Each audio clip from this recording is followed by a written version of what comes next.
Hello दोस्तों, आप सभी का स्वागत है द मिकाइल शो मैनिफेस्ट में।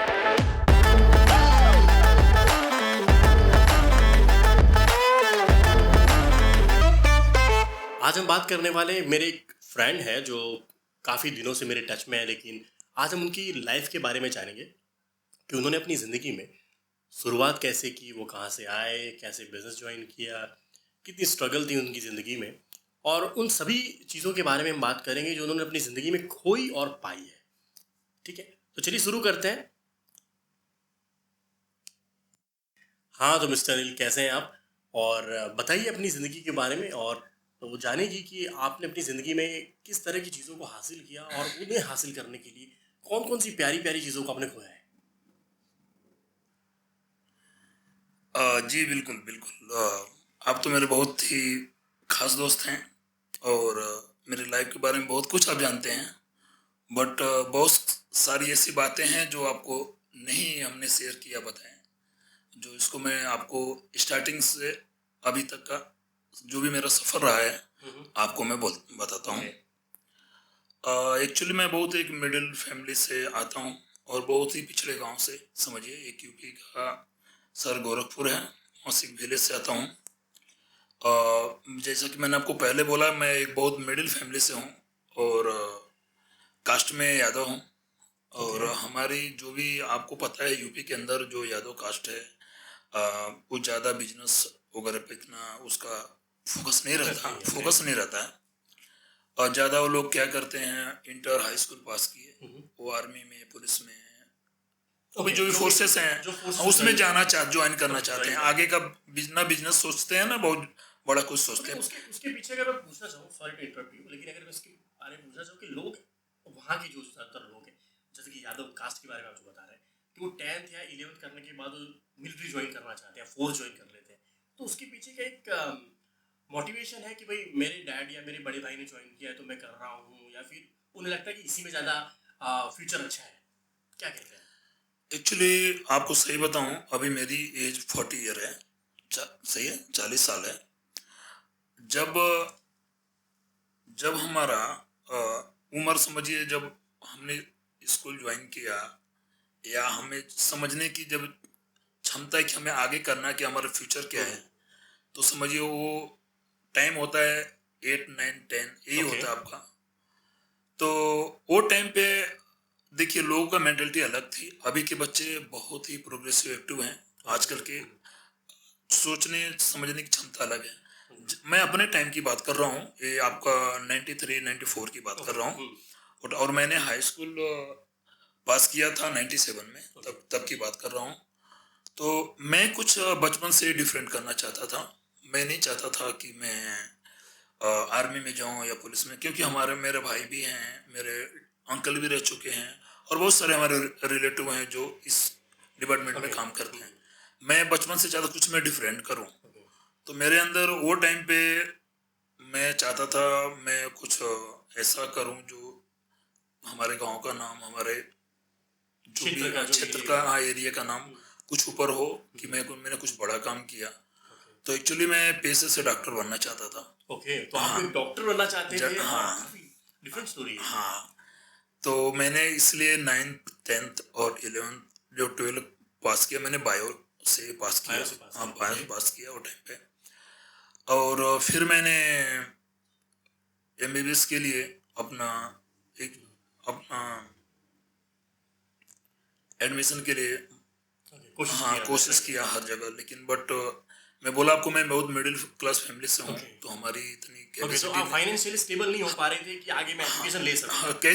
कैसे लूँ, ओके। क्योंकि आपको मालूम है आजकल एजुकेशन में पैसे की हाँ बिल्कुल, और एमबीबीएस जैसे अगर आप जाने की कोशिश करें तो ज़्यादातर पैसा काफ़ी बड़ी अमाउंट है जो एजुकेशन में लग जाती है, जो ज़्यादातर फैमिलीज नहीं जुटा पाती। लेकिन बच्चों में पोटेंशियल होता है, बच्चे वो चाहते हैं कि वो करें, उनमें वो काबिलियत होती है, लेकिन अक्सर इन्हीं कुछ चीज़ों की वजह से जो फाइनेंस कुछ चीज़ें होती हैं, कभी कभी बच्चों में इंटरेस्ट नहीं होता, कभी फैमिली या पेरेंट्स नहीं चाहते कि वो इस तरह का कुछ करें। लेकिन कौन नहीं चाहेगा कि वो अपना बेटा या अपनी बेटी डॉक्टर ना बने या इंजीनियर ना बने? हर किसी का ख्वाब होता है, लेकिन कहीं ना कहीं वो फाइनेंस से टूट जाता है, राइट? राइट राइट, तो बिल्कुल बिल्कुल, बात आपकी सही है। ओके। और ऐसा नहीं मैं कह सकता हूँ कि मेरी फैमिली ने मुझे सपोर्ट नहीं किया, ओके। बहुत सपोर्ट किया। मेरे अंकल, मेरे डैड, सब लोग बहुत सपोर्ट किए। वो टाइम पे मेरे दादाजी भी थे, वो भी हमें सपोर्ट किए थे। बट इतना सपोर्ट नहीं हो सकता था जो मैं एमबीबीएस में एडमिशन ले सकूं। सही क्वालिफाई तो मेरा ये था, मैं क्वालिफाई कर जाऊंगा, कंपटीशन बीट कर जाऊंगा, बट मैं आगे क्या पढ़ाई के खर्चे कहाँ से उठाऊंगा, ये मेरे ऊपर मतलब आपने बहुत सारी चीजें उस टाइम में सोच लिया था। अगर गया भी तो उसके पीछे फाइनेंस का जो खर्चा है वो मैं नहीं कर पा रहा हूँ, मेरी फैमिली जो मेरे लिए नहीं कर पाएगी, तो बहुत सारी चीजें जो थी जो आपको रोकती थी कहीं ना कहीं। और फिर आपने नेक्स्ट स्टेप क्या लिया कि अगर आपने तो मेंटली तौर पे डिसाइड कर लिया कि मैं एमबीबीएस नहीं कर पाऊंगा, not because of you are not potential for that education, इसलिए कि आपकी फाइनेंशियल सिचुएशन सही नहीं थी, राइट? तो नेक्स्ट स्टेप क्या हुआ फिर आपका? फिर नेक्स्ट स्टेप क्या हुआ, अभी मैंने इंटर पास कर ली थी, एजुकेशन तो मुझे कंटिन्यू करना था, तो मैंने अपने यहाँ की गोरखपुर यूनिवर्सिटी में एडमिशन लिया और मैंने ग्रेजुएशन करना स्टार्ट किया। उस बीच में मैं अभी मुझे यही था कि अगर मैं अच्छे लेवल की एजुकेशन नहीं ले सकता, डॉक्टर नहीं बन सकता, तो मैं जॉब ही क्यों ना ज्वाइन कर लूँ, जो हमारे फैमिली का या हमारे उधर जो भी रिलेटिव लोगों का पैसा था, कह सकते हैं। तो मैं उसमें ट्राई किया सब कुछ, गवर्नमेंट जॉब के, आर्मी जॉब के लिए।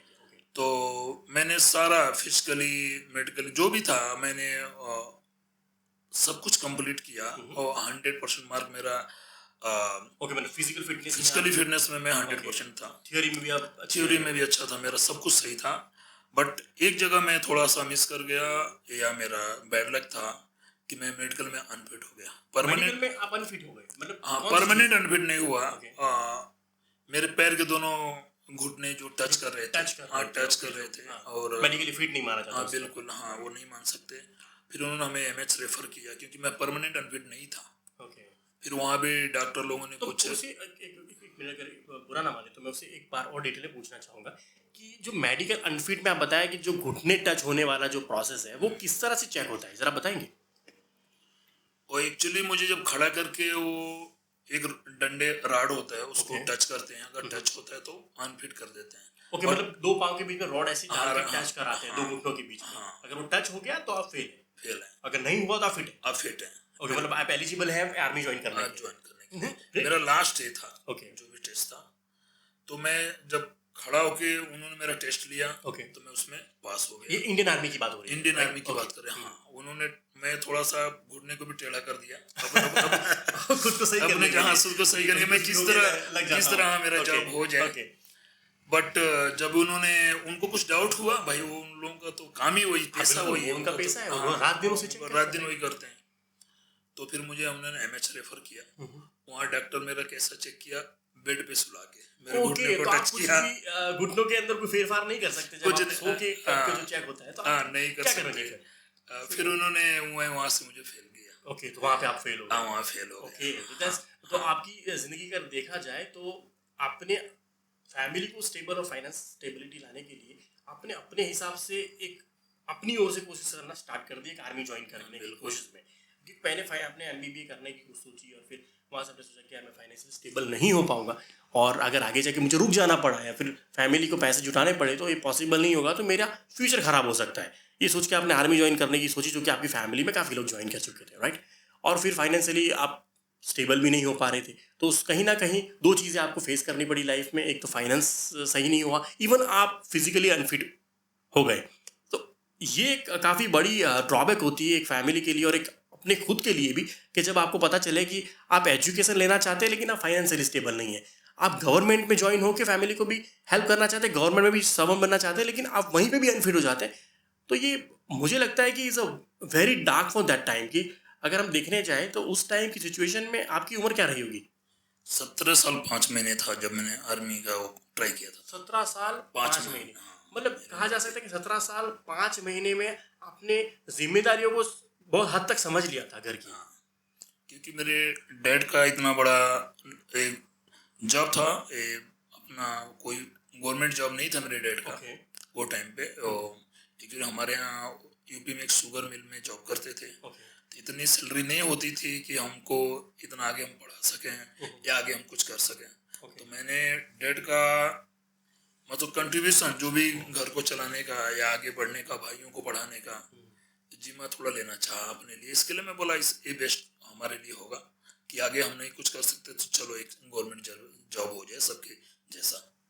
लेकिन अगर जो कहते हैं ना कि जो लिखा रहता है ना नसीब में, तो उसको कोई मतलब हाँ सही तोड़ कह नहीं रहे हैं सकता। आप कि अगर हाँ आपको ये नसीब में कुछ ऐसी अच्छी चीज लिखी है या हाँ फिर कुछ होना लिखा है तो आप हाँ सोचते हैं कि आप कितना भी स्ट्रगल कर ले हाँ वहां तक नहीं जा सकते। नहीं, मतलब आपका लक पे काफी बिलीव है बिल्कुल इन बिल्कुल। चीजों को अब लेकर। लाख कोशिश करो, अब लाख कोशिश करो, जो आपके नसीब में लिखा हो होके रहता है, एक कहावत है, तो ये सही भी है। बिल्कुल और कहीं ना कहीं भगवान जो करता है वो अच्छा करता है, और बिल्कुल अच्छे सही के कह लिए रहे ही हैं, हर चीज बिल्कुल होता सही है। कह रहे हैं क्योंकि इंसान अपने पर्सपेक्टिव से देखता है और उदास होता है या फिर खुश होता है कि मेरे लिए सही था और ये मेरे लिए गलत हुआ तो शायद हो सकता है कि क्यों गलत हुआ, क्वेश्चंस उठते हैं माइंड में। लेकिन हम हमारे पर्सपेक्टिव से देखते हैं और हम फ्यूचर नहीं देख पाते। लेकिन जो हम सबको ऑर्गेनाइज करके रखता है, हम सब की जो देखभाल रखने वाला जो गॉड है, जो ऊपर वाला है, जो हम सब के बारे में जानता है कि इससे इसका फ्यूचर में क्या फ़ायदा और नुकसान है, शायद उस हवाले से वो देख के हमें हमेशा कुछ गलत चीज़ों से हमें फ़ायदा चीज़ में दिखता है लेकिन फ्यूचर में गलत होती है, इसे हमें बचा लेता है। तो शायद आप इसी फिलोसॉफी पे बिलोंग करते हैं और इसी तरीके से चल रहे हैं। बिल्कुल बिल्कुल करना पड़ता है। जब सिचुएशन आता है तो वो चीज जब आपके सामने घटनाएं घटती हैं तो आपको मानना पड़ता है इस चीज़ को। ओके। फिर मैंने अपना एजुकेशन जारी रखा, वो मैंने ग्रेजुएट किया, गोरखपुर यूनिवर्सिटी से मास्टर भी की। ओके। बीच में हमने अपना छोटे मोटे जॉब भी करते रहे। बॉम्बे गए, मेरे अंकल बॉम्बे में रहते हैं, वहाँ भी गया, कुछ दिन जॉब किया, फिर यूपी आया। फिर मेरे मन में यही था, आपको तो पता है इंडिया के अंदर मैक्सिमम पढ़े लिखे रोज भी बेरोजगार हैं, घूमते हैं इधर उधर। फिर मुझे तो कुछ बड़ा करना था। बिल्कुल। तो मुझे ये लगा कि यार गवर्नमेंट जॉब मिल नहीं रही है, तो यार बड़ा कुछ करना है तो कुछ बाहर के लिए सोचा जाए। ओके। फिर मैंने फॉरेन जाने की दिमाग ओके में मतलब ठानी। कि आपने तब सोचा कि मैं अब्रॉड चला जाऊं और बाहर जाके कुछ सोचूं और कुछ ऐसा बिजनेस करूं, क्योंकि ज़्यादातर लोग जहाँ पे फाइनेंशियल स्टेबिलिटी नहीं होती या फिर थोड़ा बहुत भी पैसा जुटा पाते हैं और वहाँ पे उनको जब नहीं नज़र आता कि हम गवर्नमेंट नहीं बन पाते या फिर कोई जॉब करेंगे तो वो उतना नहीं मिल पाएगा, तो ज़्यादातर लोग ये सोच के ही बाहर आते हैं कि हम इंडिया के तोले कुछ ज़्यादा कमाएंगे ताकि हम हमारा खर्चा भी गुजारा कर सकें और फैमिली को बेच के उनको भी फाइनेंशियली स्टेबल किया जा सके। यही था आपका मोटो? बड़ा बिल्कुल बिल्कुल मेरा मोटो यही था।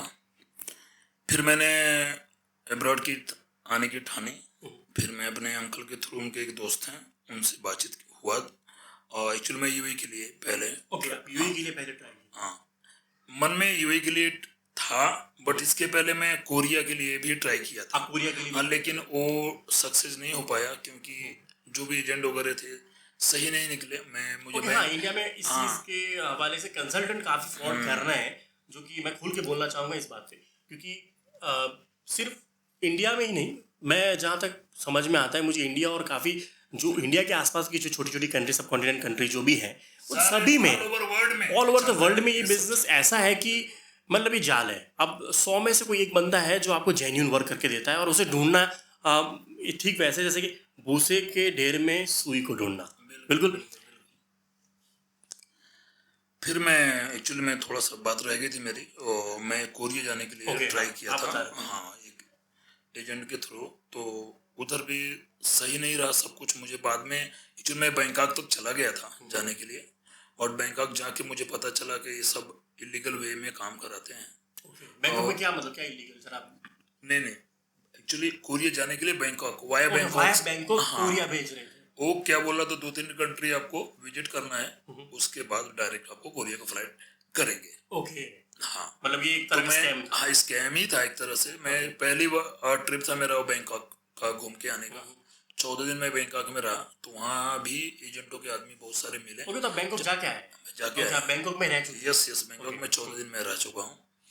तो वहाँ जाके लोगों से पता चला कि ये सारा स्कैम है, और ये सब ऐसे बस पैसा लूटने का जरिया है। 2-4 जगह करके बोल देंगे भाई आपका नहीं हो पा रहा है कोरिया के लिए, ओके, आप यहाँ से चले आप दूसरी बार ट्राई करें। तो हमने जो भी एजेंट ने कुछ फीस लिए थे, अभी नाम और पैसे नहीं बताऊंगा मैं, ठीक है?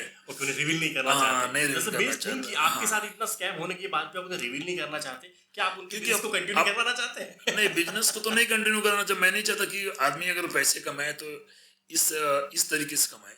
बट वो हमारे, आपको पता है कि आप अगर आपको कोई कुछ सलाह देता है या आप लेते हैं तो अपनों से ही Okay. लेते हैं। हाँ बिल्कुल आप इस काम को करने वाले ही अपने लोग थे, तो मैं Exactly. उनका नाम उजागर नहीं करना चाहूंगा। बिल्कुल बिल्कुल सबसे बिल्कुल। बड़ी बात हाँ है। ज्यादातर केसेस में यही होता है कि फैमिलीज के और रिलेटिव्स बहुत दूर से निकल के चले आते हैं। फिर हम क्या होता है कि ज्यादातर लोग हम उन पे भरोसा कर बैठते हैं, क्योंकि हम सोचते हैं कि यार ये तो हमारे चाचा के भाई का बेटा था या मामा के भाई का बेटा था या फला जी, जी। कुछ भी हम रिलेशन निकालता है और हम उसे ट्रस्ट कर लेते हैं, और फिर फाइनली हमें पता चलता है हम रिलेशन में पैसा जब निकलवा लेते हैं या दे देते हैं हम किसी को, तो वहां से निकलवाना बड़ा मुश्किल होता है। ये बहुत ही कड़वा सच है और हर कोई इस चीज़ से रिलेट करेगा।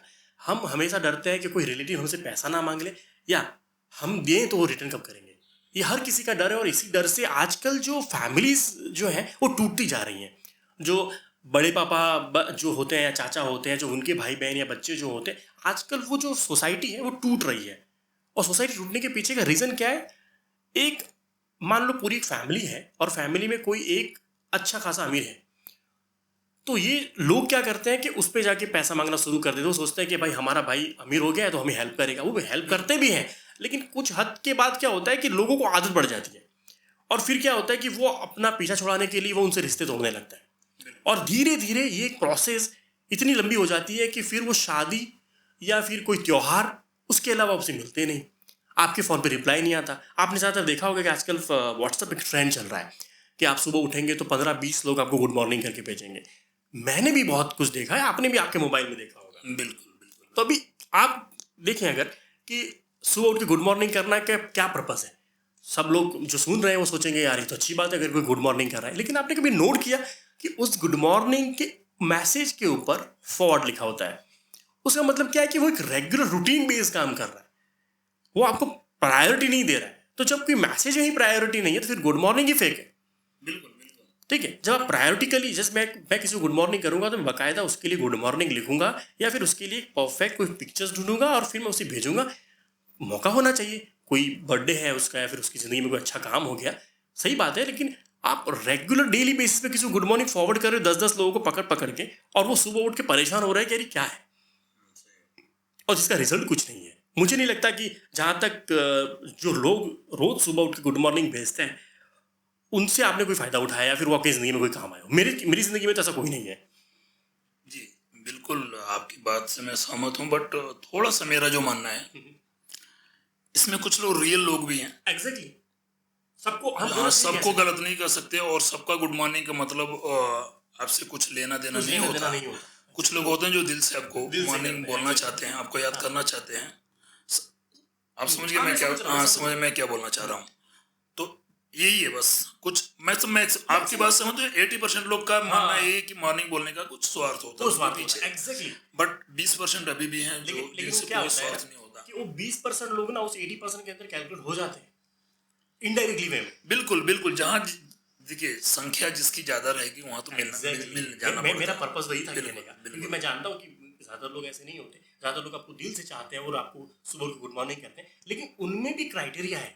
अगर आप देखें तो जैसे कि वाइफ हो गई आपकी, या फिर आपका बच्चा कहीं बाहर रहता है, आपकी बेटी कहीं बाहर रहती है, कहीं हॉस्टल में रह रही है या फॉरेन कंट्रीज में रह रही है, या फिर आपका बड़ा भाई है, तो वो लोगों का बहुत ऑर्गेनिक लगता है कि आपको गुड मॉर्निंग है। बिल्कुल बिल्कुल। लेकिन एक ऐसा इंसान जो आपका ऐसा फ्रेंड है जो फोन महीने में एक बार करता है लेकिन आपको रोज गुड मॉर्निंग करता है, तो आप ऐसी अनऑर्गेनाइज्ड चीजें जो आपके साथ हो रही है लाइफ में उसे इग्नोर करने के लिए, या फिर आपकी जिंदगी में भी ऐसे कई लोग आए होंगे जो इस तरह के होंगे जिसे आप चाहते नहीं है लेकिन रखना पड़ रहा है, तो आपके साथ ऐसा कोई इंसिडेंस है जो आप शेयर करना चाहेंगे? बहुत सारे ऐसे हैं, ऐसे कोई दिलचस्प जो हमारी ऑडियंस सुने और उन्हें लगे कि यार वाकई में कमाल बात है कि हमारे साथ भी हो रहा है।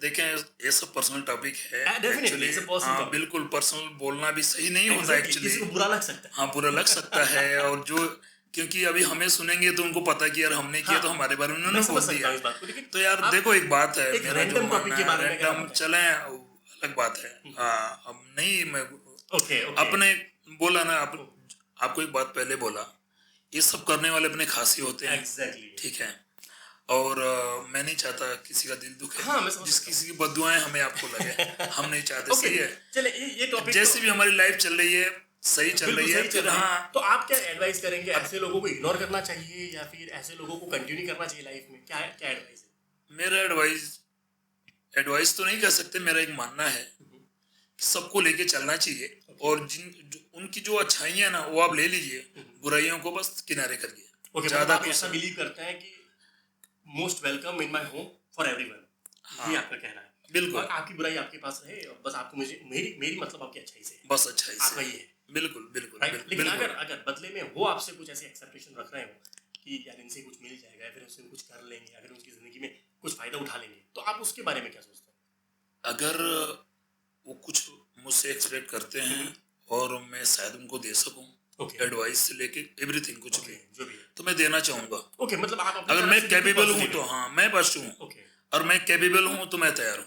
ग्रेट, दैट्स अ ग्रेट बिल्कुल। मेंटालिटी। अगर नहीं कर सकता तो मैं मुंह पे बोलने वाला इंसान हूँ ओके, वही कि मेरे से नहीं हो सकता, सॉरी मेरे से नहीं हो सकता, घुमाने वाली ये बात चीज नहीं मैं है। नहीं कर सकता या नहीं कर सकता, ओके, सीधी सी बात।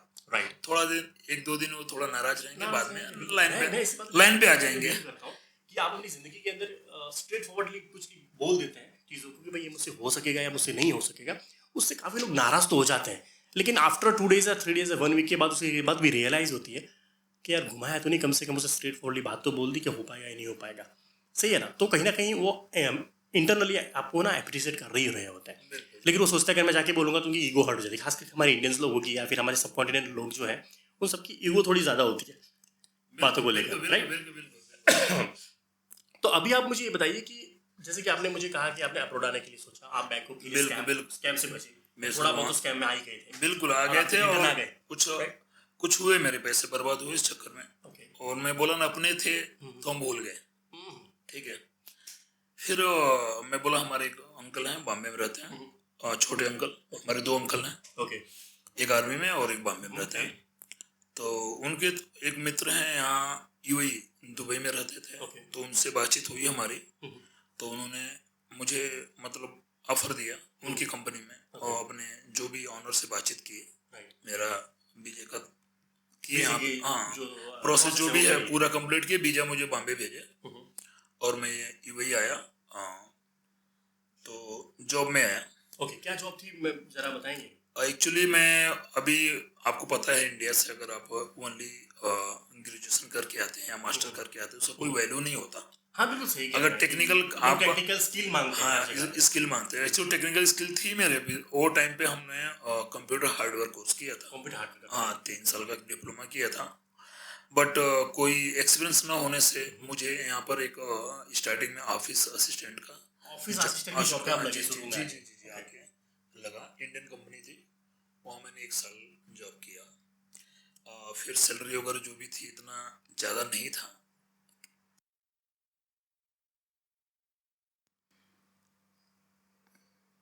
जी, एक्चुअली मैं जैसा आपको बता रहा था कि 1 साल मैंने जॉब की थी, सैलरी इतनी मुझे नहीं मिल रही थी कि आगे मैं कुछ कर सकूं, और मुझे कुछ बड़ा करना था, और क्योंकि मेरे छोटे भाई का भी जॉब लग चुका था वो टाइम पे, और घर का खर्च चल जा रहा था सही से, तो मुझे कुछ बड़ा करना था, क्योंकि मैंने अगर गवर्नमेंट जॉब नहीं किया, दूसरी बार ट्राई नहीं किया आगे, तो मुझे कुछ बड़ा करना था। और आपको पहले बता था कि जो भगवान करता है अच्छा करता है, अच्छे के लिए करता है। बिल्कुल बिल्कुल ठीक है।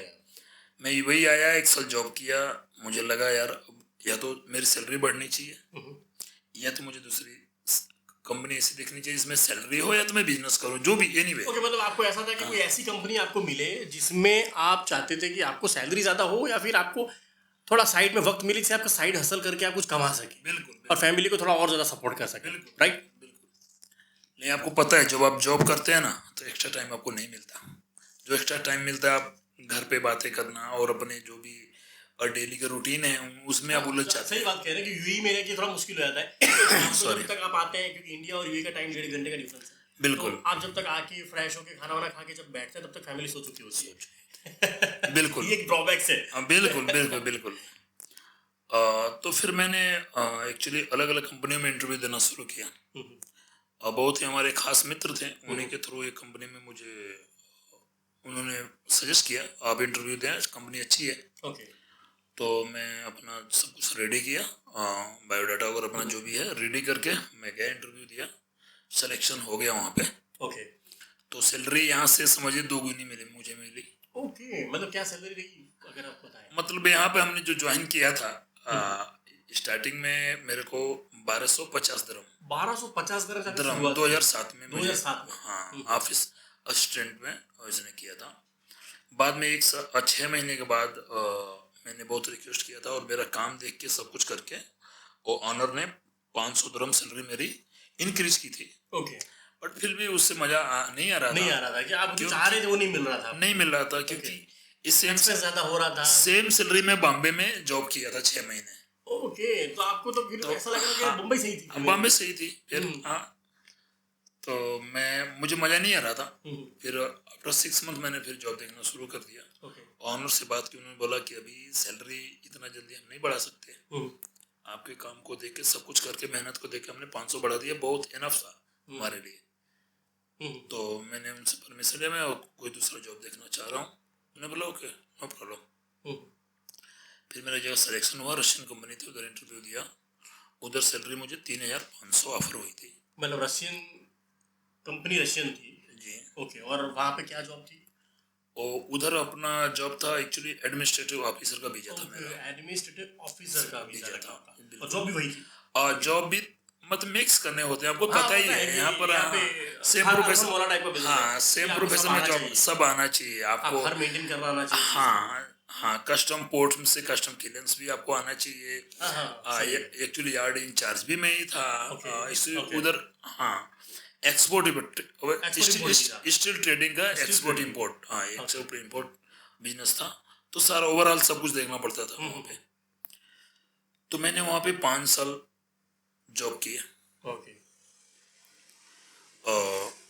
और उस कंपनी से मैंने जो भी पैसे अर्न किए अपने अच्छे कामों में लगाया। ओके, अच्छे कामों से मतलब यह है कि 2 चीजें जो आपको रेगुलर बेस पे करनी होती है। ओके। जब आप पढ़ाई छोटे ख्वाब होते हैं, जैसे मैंने छोटे मोटे एक छोटा सा घर बनाया। ओके। अपनी शादी की। ओके। और भी घर की जो भी जरूरतें थी वो हमने पूरे किए। समाज को लगती सारी जो एक समाज का हिस्सा बनने के लिए जो इनिशियल स्टेज के जो काम होते हैं, जो जैसे कि लोग मानते हैं, जैसे कि मेरा ऐसा पर्सपेक्टिव नहीं है, मैं सिर्फ बता कि एक होता है ना कि भाई ये समाज का बंदा है, भाई घर बना लिया इसने, बीवी बच्चे हैं, सब कुछ सही जा रहा है इसका, तो एक आगेवान की तरह जो समाज के अंदर खड़े रहते हैं बात करने के लिए, तो उस तरह का जो आपका गाँव के हिसाब से अगर देखा जाए तो वहाँ पे एक अच्छी चीज़ मानी जाती है सब चीज़ों को। भाई बंदे ने घर बना लिया बहुत कम उम्र में, शादी कर ली, ये चीज़ों को बड़ा बढ़ावा दिया जाता है। तो इस हवाले से देखे जाए तो आपने तो काफ़ी कुछ कर लिया, इतनी लंबी चौड़ी जर्नी के बाद कहीं ना कहीं आप आके ऐसी जगह पे फिट हुए जहाँ पे आपको वो चीज़ें मिलने लगी जिससे आप आपकी छोटी छोटी जो इनिशियल ख्वाब थे, जो छोटे ख्वाब थे, वो पूरे करने लगे। ओके, फिर क्या हुआ? फिर अभी मैं आपको पहले बोला मेरा मोटो ये सब नहीं था, मेरा मोटो कुछ बड़ा करना था, डिफरेंट। संतुष्ट नहीं थे ना कब। देखिए इंसान तो संतुष्ट होता ही नहीं है। एग्जैक्टली, ये तो है। अगर उसको आगे कुछ मिलता जाए और भगवान ने हमें देते गए भगवान आगे कुछ करने के लिए। बिल्कुल। तो फिर वहाँ पे मैंने 5 साल एक ही कंपनी में जॉब किया था। कंपनी से बहुत सारी फैसिलिटी, बहुत सारे सब कुछ मिले मुझे। एक्चुअली मैं जो बहुत सपोर्टिव ऑनर थे, लोग थे, सब लोग बहुत अच्छे थे।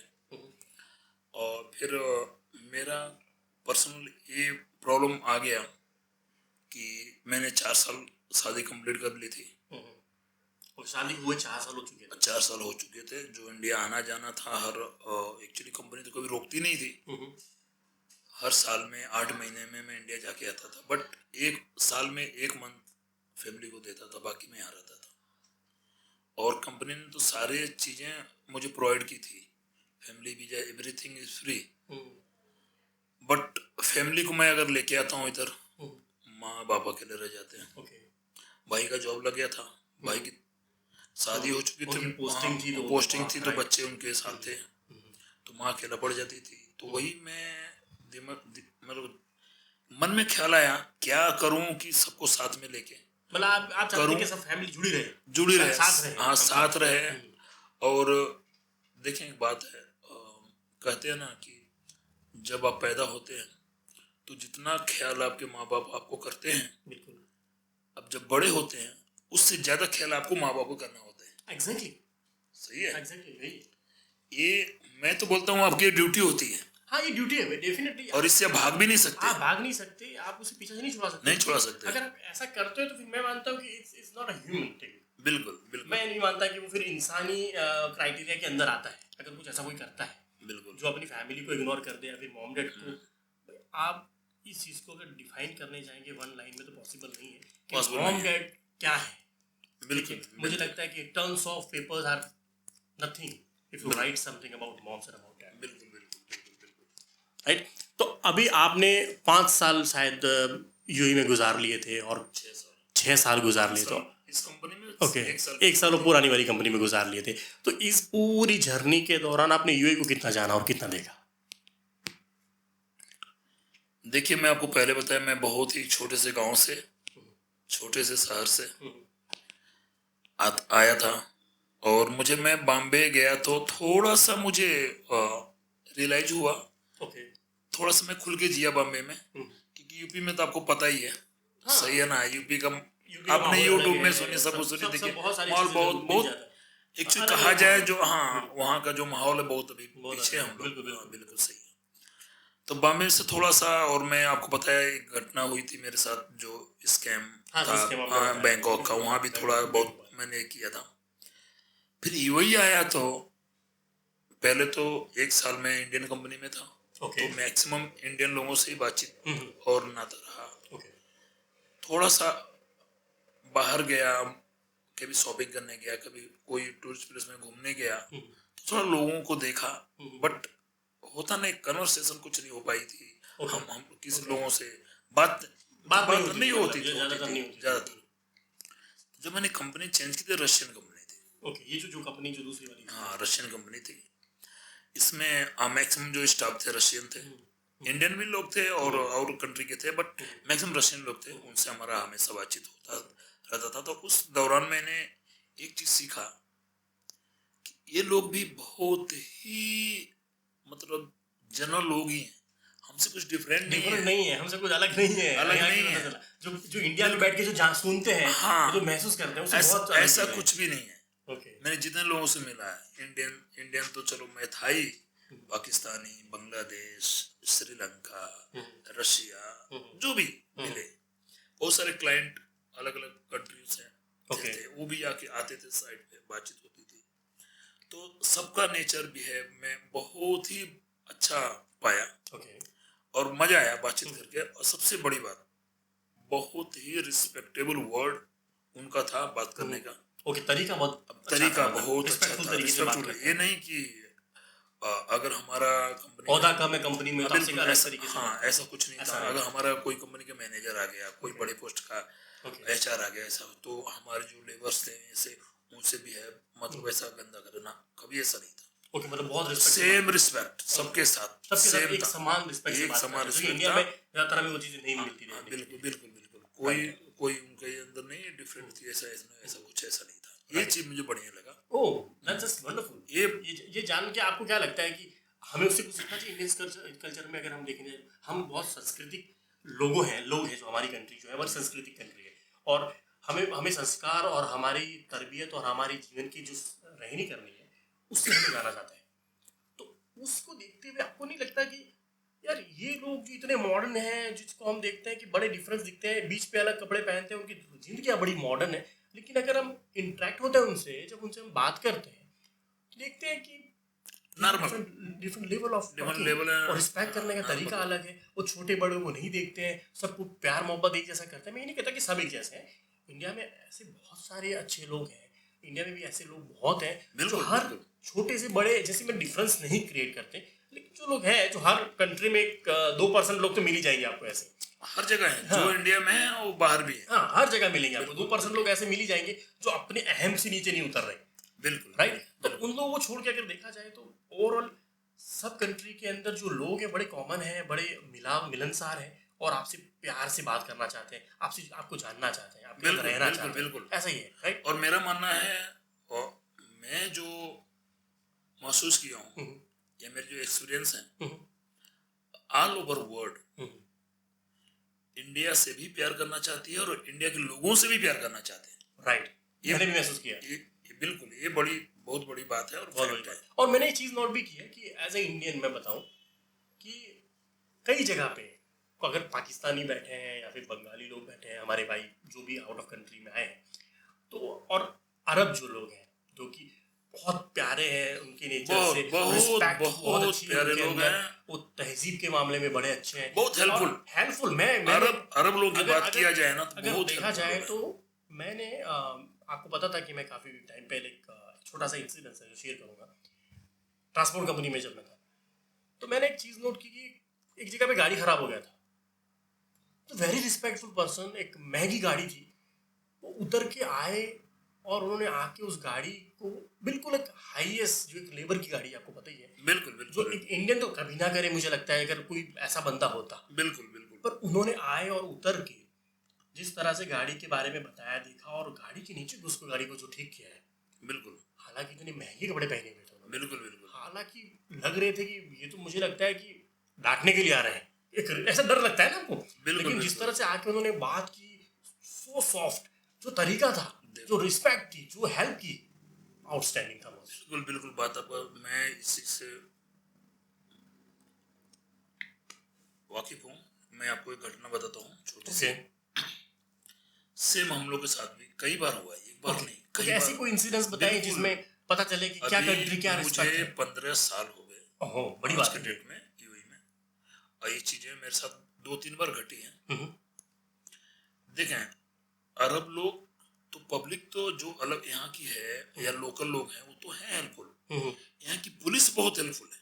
ओके, मतलब अजमान पुलिस, कोई भी डिफरेंट ऑल स्टेट ओवर की जो यूएई, पुलिस है, ऑल ओवर यूएई कोई भी दुबई पुलिस हो, पुलिस है, कोई जो भी पुलिस, अबू कोई धाबी पुलिस पुलिस हो, है, बहुत ही अच्छे लोग मतलब इन हैं। शॉर्ट यूएई पुलिस की बात कर रहे हैं। यूएई पुलिस की बात कर रहा हूँ मैं, क्योंकि यूएई में रहता तो यूएई डेफिनेटली अभी 30 इयर्स जो यहाँ पे गुजारे हैं बिल्कुल आपने, यूएई को तो देखा है। उस हवाले से बात कर रहे हैं। अगर आप की गाड़ी समझो हवा निकल गया, पंचर हो गई, आपके पास टूल्स नहीं है या आप कर नहीं पा रहे हैं, पुलिस खुद आके करके दे देती है। ये वाह, चीजें दैट्स वंडरफुल, मुझे जान के बड़ी रियली बिल्कुल बिल्कुल मतलब शॉकिंग है ये, बिल्कुल। कि देखें, एक रिस्पेक्टफुल पुलिस ऑफिसर आके आपकी गाड़ी की, जो कि उनकी जिम्मेदारी नहीं टायर बनती खोलता है, टायर लेकिन वो चेंज आके करता है, टायर चेंज करके देते हैं, बिल्कुल देते हैं। अगर आप नहीं कर पाते हैं या टूल्स मतलब नहीं, आपको समझ नहीं चीजों की, समझने की चीज है, अगर आपके पास टूल्स नहीं है तो टूल्स भी देते हैं आपको। जितना इस हेल्प, पे क्लैप होना बिल्कुल चाहिए। बिल्कुल क्लैप होना चाहिए, और जितना हेल्प कर सकते हैं आप करते हैं। जहाँ उनके हेल्प से ऊपर कोई इंजन खराब हो गया और कुछ बात हो गई, तो सीधा आपको और बोलते वाकई हैं में भाई इसको उनको रिकवरी में मैंने लेके भी जाए। चीज़ महसूस की है कि हम उन्हें देखते हैं, फिर वो जब इंटरेक्ट करते हैं, बात करते हैं किसी चीज़ से लेके, गाड़ी को लेके, या फिर आप खड़े हैं तो आपसे बात कर रहे हैं, तो मैंने एक चीज़ देखी कि उनको उनकी जो वर्दी जो पहनी होती है, जो ड्रेसेस उन्होंने लगाया होता है, पुलिस का जो ड्रेसेस होता है, उसका उनके माइंड सेट पे कोई असर नहीं है। कुछ भी नहीं, बिल्कुल मैंने ये चीज़ नॉर्मल, नोट की। बिल्कुल और नॉर्मल, उनका जो लोगों के साथ बात करने का तरीका है वो ऐसा है कि I am in duty for you guys, बिल्कुल बिल्कुल मैं सोसाइटी के लिए खड़ा हूँ, आपने मुझे ये ड्यूटी दी है और मेरा फर्ज है कि मैं अपनी ड्यूटी का पूरा फर्ज निभाऊं, आपकी हेल्प करूं।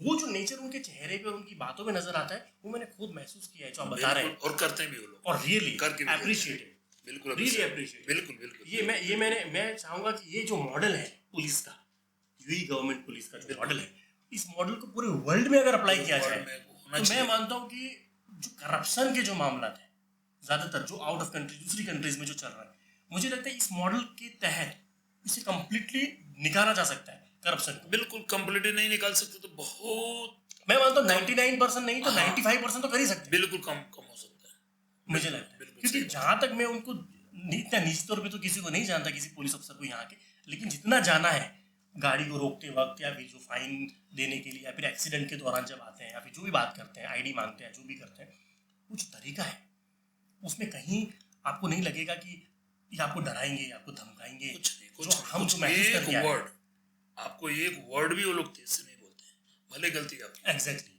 कुछ नहीं करते, वो सिर्फ दोनों की पर्सपेक्टिव आपकी देखते हैं। गलती है, आपका जो फाइन वगैरह आते हैं आपको फाइन देते हैं, एग्जैक्टली, वो तो एक लॉ है, जो आप Respect, ब्रेक करोगे बिल्कुल, आपको फाइन पे बिल्कुल, करना बिल्कुल वही है, चीज। वो उनके हाथ में नहीं है, वो एक लॉ है जिसे आप नहीं फॉलो करोगे, या फिर फॉलो कर रहे हो लेकिन आप गलती से तोड़ दिया, आपने फाइन पे करी, आप निकल आए। ये एक स्ट्रक्चर है अपने कंट्री को चलाने का, बिल्कुल, जो हर कंट्री का अपना एक स्ट्रक्चर है, ठीक है। लेकिन जैसे कि पुलिस, यूई पुलिस जिसकी मैं बात करूँ, मैंने अभी तक में, मैं ज़्यादा कंट्री नहीं घुमा हूँ, आपको पता ही है, लेकिन जितनी कंट्री में घुमा हूँ और जितना मैंने देखा है, I respect this police, wonderful. बिल्कुल बिल्कुल। मेरे पास अगर मुझे कोई बुक लिखनी हो, हवाले से, पुलिस के हवाले से, तो मैं डेफिनेटली इनको ही रिकमेंड करूंगा कि वो आए और मैं उसे जानूं और फिर उस पर बुक लिखूं। बिल्कुल सही बात है। क्योंकि उनके जो लॉज हैं, जो उनके क्राइटेरियाज हैं, दैट्स व्हाट वंडरफुल, जो लॉज उन्होंने बनाए हैं कमाल के। कमाल के। और उस लॉ को मेन देखिए, लॉ बनाना बड़ी बात नहीं है किसी हाँ, भी उसको कंट्री का, फॉलो करवाना और और करवाना, करवाना, ये बहुत ये बड़ी बहुत बात बड़ी बात है। उस डिजाइन को फॉलो करवाना, बिल्कुल उस लॉ की, बिल्कुल बिल्कुल, यही तो खासियत है यहाँ यही की। खासियत है, यही खासियत है। आप इसके लिए आप यहाँ पर सेफ हैं, क्यों बिल्कुल। कहते हैं कि वर्ल्ड का सेफेस्ट कंट्री है, बिल्कुल, आप यहाँ सेफ हैं। मैं ऐसा फील करता हूँ, मेरी पर्सनल ओपिनियन है इस बात को लेकर कि if you are in the UAE, you feel like in the car of bulletproof. बिल्कुल ऐसे ही है ना कि आप बिल्कुल। यूएई में रह रहे तो आपको लगेगा कि आप बुलेट प्रूफ कंट्री में हैं, अंदर जहाँ पे आपको किसी भी तरह का हमला नहीं हो सकता, कोई यहाँ बंदिश नहीं है, कोई बंदिश नहीं किसी है, टाइम किसी आप तरह का कहीं रोक-टोक नहीं जाएं है। आए, बस आप रॉन्ग वे में ना जाएं, हाँ, आप सही कोई है। रॉन्ग ना करें, अगर आप व्हाइट कॉलर कोई है, आपको पूछने वाला है नहीं। अगर आप व्हाइट कॉलर है, आपका पर्पस बिजनेस करना है, आप लीगल बिजनेसमैन है, आपकी सोच तरक्की वाली है, प्रोग्रेसिव है, तो ये मुझे लगता है कि दो हाथ खोल के आपका इस्तेमाल करता है। बिल्कुल मोस्ट वेलकम फॉर दैट। बिल्कुल ऐसा ही है। और यहाँ पे अडॉप्शन जो चीजों को लेकर है, मतलब कि मार्केट में क्रिप्टो आया, अडॉप्ट कर लेते हैं। बिल्कुल जो भी नई चीज आती है, you is centre of the business. अगर देखने जाए तो बिल्कुल कोई भी नई चीज को ये डेवलप करने में, इवन उसको प्रोग्रेसिव करने में या उसको प्रोत्साहन करने में फर्स्ट पे रहते हैं। बिल्कुल चढ़ बढ़ गया हिस्सा लेते हैं। वो हमेशा सोचते हैं कि फ्यूचर कैसा करें, बेहतर फ्यूचर कैसे बेहतर बनाएं, प्रेजेंट के साथ फ्यूचर बेहतर बनाने की बड़ी कोशिश में लगे रहते हैं और 99% ये सक्सेस रहते हैं, बिल्कुल होंगे, क्योंकि वो कल का सोचते हैं। बिल्कुल कहते हैं, मैंने एक बुक में पढ़ा था कि जिस कंट्री की सोच फ्यूचर को लेके बेहतर करने की होगी, वो कंट्री कभी गिर नहीं सकती। देखिए क्या है यहाँ पे, कुछ है, आप, मैं भी 15 साल से, वो आप मैं से 7 साल आप भी 6-7 साल हो गए, आपको भी देख रहे हैं यहाँ पे, आप हर चीज, जो तेल के कुएं वगैरह थे, ऐसा कह रहे हैं, ऐसा कह रहे हैं कि अभी खत्म हो रहे हैं, तेल है नहीं इनके पास इतना ज्यादा कुछ, ठीक है, फिर भी ये कंट्री का रूल रेगुलेशन के हिसाब से अभी तक स्टेबल है, चल भी रही है। ठीक है। इनका जो भी है, अभी हमको इतना नहीं, मेरे को नॉलेज है इनका आर्थिक जो इंटरनल इश्यूज जो है, इशू वो अलग चीज है, और इनका जो भी आर्थिक स्थिति क्या है, मुझे तो नहीं पता, बट जो बाहर से हम देखते हैं या कर रहे हैं, मुझे तो नहीं लगता कि ये लोग नीचे जा रहे हैं, बिल्कुल दर पे दर ऊपर जा रहे हैं, बिल्कुल, हर चीजें बढ़ रही है, हो रहा है, इकोनॉमिकली ये लोग बहुत आगे बहुत आगे, दिन पर दिन ये ऊपर मैं कह रहा हूँ ना कि ये बहुत ऑर्गेनाइज चीजें करते हैं। बिल्कुल यूई अपनी चीजों को ऑर्गेनाइज करती है। ऐसे नहीं है कि लाके छोड़ दिया, करो छोड़ दो, ऐसा नहीं है। हर चीज के बड़े अच्छे स्टेप है, बड़े अच्छे कानून है, बड़े अच्छे तरीके से किया जाता है, और इसीलिए कंट्री आगे बढ़ रही है। गवर्नमेंट बिल्कुल सपोर्टिव हर चीज, बिल्कुल। मैंने देखा है यार, 2 घंटे 2.5-3 घंटे में आपको वीजा आ जाता है, आप एक टेबल बैठ के कंपनी को रिन्यू करा लेते हो। ये तो डॉक्यूमेंट वर्क है, जो आपका डॉक्यूमेंट बिजनेसमैन के लिए बहुत जरूरी चीज है, अपनी लाइफ का बहुत बड़ा पार्ट है ये डॉक्यूमेंट। बिल्कुल यूई इसमें मुझे लगता है कि सबसे फास्ट है अभी हमें यहाँ मुझे ऐसा लगता है। हाँ बिल्कुल सही है, टाइम सेव करने का जो इनका है ना तरीका, कमाल का है। मतलब मैंने खुद देखा है कि एक टेबल पे, मैं अपनी कंपनी की अगर बात करूँ, मैं एक टेबल पे ऐसे डॉक्यूमेंट रखा और मैंने 2-3 बातें की मेरे पीआरओ के साथ बैठ के, मुझे वहाँ से बुलाया अकॉर्डिंग टू द नंबर जो आते हैं, मैं गया चेयर पे बैठा, उन्होंने मुझे नए डॉक्यूमेंट्स की कॉपी दी। मैंने बोला what, your company is renewal Baba. I mean वो देखने जैसी बात है कि नियर 15 मिनट्स के अंदर आपकी कंपनी के डॉक्यूमेंट को प्रिंट आउट निकाल के दे दी। टाइम सेविंग का जो इनका तरीका है ना, वो सबसे वंडरफुल है, और आपको पता है सबसे कीमती जो टाइम है, एग्जैक्टली, और उसको ये लोग सेव कर रहे हैं, तो जाहिर सी बात है आगे जाएंगे, आगे बढ़ेंगे। आपका अगर पूछूं, काफी साल से तो आप यहाँ पे हैं, 15 साल तो आपको गुजर चुके हैं यहाँ पे। इंडिया में आपका कोई भी इतना ज्यादा देखने जाए तो टच में नहीं है, या फिर इंडिया में इतना ज्यादा रहे नहीं है। 15 साल से तो मुझे लगता है कि मैं और पूरा कैलकुलेशन करूं तो 1 साल भी नहीं रुका टोटल। तो अगर मैं आपको पूछूं कि आपका इंडियन पॉलिटिक्स को लेके क्या ख्याल है, क्या आपके इंटरेस्ट रखते हैं? एक्चुअली मैं बोलूं, जो मैंने मास्टर की है पॉलिटिकल साइंस से किया। ओह तो फिर तो काफी इसके बारे में बताना चाहिए। नहीं, कभी भी मैंने पॉलिटिक्स में इंटरेस्ट लिया ही। ओके, आप पॉलिटिक्स में इंटरेस्ट नहीं क्योंकि मैं इंडिया में था, तो आपको पता ही है इंडियन पॉलिटिक्स कितना गंदा पॉलिटिक्स है आपको पता है। राइट। जो गवर्नमेंट के रूल हैं या लीडर वो नहीं है, हम आप उसको गंदे करते हैं। एग्जैक्टली, आवाम गंदी करती है, आवाम public, गंदी करती है, पब्लिकली गंदा हो सपोर्टिव जाता है। जो ओके, अलग अलग सोच विचार रखते हैं ना, ये लोग हाँ, गंदे करते एग्जैक्टली, हैं। पार्शियली सोच तो होगी, मैं पार्शियली ये मानना होगा मेरा कि पॉलिटिक्स टॉपिक छोड़ के हम क्योंकि बहुत मतलब लंबा पॉलिटिक्स एक और ऐसा लेंथी टॉपिक है, चैप्टर हाँ, अगर है। हम अलग बात एपिसोड करना क्रिएट चले करें तो एपिसोड क्या वो दिन निकल जाएंगे, रात निकल जाएगी, तब भी चलता रहेगा नहीं क्योंकि होगा। हमारे पास बोलने के लिए बहुत कुछ है हाँ, इस बारे में। बहुत कुछ है इसके बारे में, तो लेकिन आप अगर बताना चाहें कि आप कोई एक पार्टी को क्या सपोर्ट करते हैं?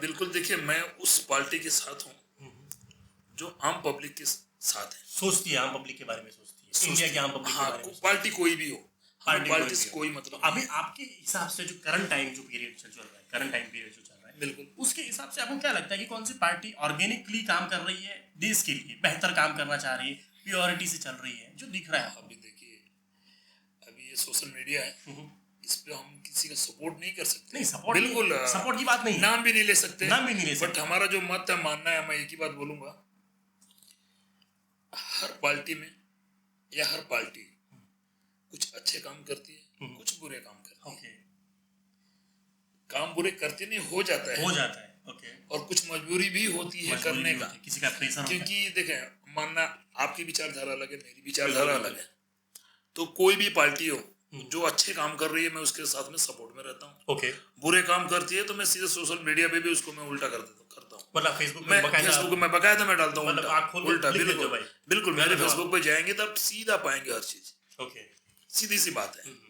तो मैं किसी का सपोर्ट में नहीं हूँ, जो पब्लिक के सपोर्ट में उसी के सपोर्ट में, मैं एक ही बात है। ओके, मतलब आपका कहना है कि नाम नहीं, इनडायरेक्टली मैं आप ये कहना चाहता हूं कि मैं उस पार्टी को सपोर्ट करता हूं जो पार्टी मुझे लगती है कि ये सही जा रही है, सही जा रही है, चाहे वो कोई भी हो, कोई भी हो, कांग्रेस हो, भाजपा हो, या कोई फिर भी हो, सपा कोई भी हो, पार्टी कोई भी हो, कोई पार्टी। जी, बिल्कुल ओके, बिल्कुल। मतलब आपकी विचारधारा इस चीज को लेके जा रही है कि जो देश के लिए बेहतर करता है मैं उसके साथ, मैं उसके साथ बिल्कुल, चाहे वो मेरा भाई बिजनेस में पॉलिटिक्स में ज्वाइन किसी पार्टी को कोई ज्वाइन भी हो, अगर वो गलत करता है तो मैं उस पार्टी के साथ नहीं जाना चाहूंगा। मतलब आप कभी फेवरेबल चीजों में बिलीव नहीं करते, आप अपने ओपिनियन पे बिलीव करते हैं, बिल्कुल, आप अपनी सोच और अपनी रिसर्च पे बिलीव करते बिल्कुल बिल्कुल वही होना चाहिए। हैं, वही होना चाहिए। अगर ये आपकी सोच है तभी आप एक बेहतर पार्टी को सपोर्ट कर सकते हैं, सपोर्ट कर और आप सकते जैन हैं, चीजों को देख पाएंगे। और बेहतर इंडिया बन सकता है, हाँ, या कोई भी कंट्री बन सकता राइट है, है, सोच अगर बराबर हाँ, है। बिल्कुल बिल्कुल। मतलब आप बकायदा आपकी पर्सपेक्टिव, आपके रिसर्च के हिसाब से आप सही और गलत को डिफाइन करते हैं और फिर आप सही के साथ जाने की कोशिश करते हैं। देखें,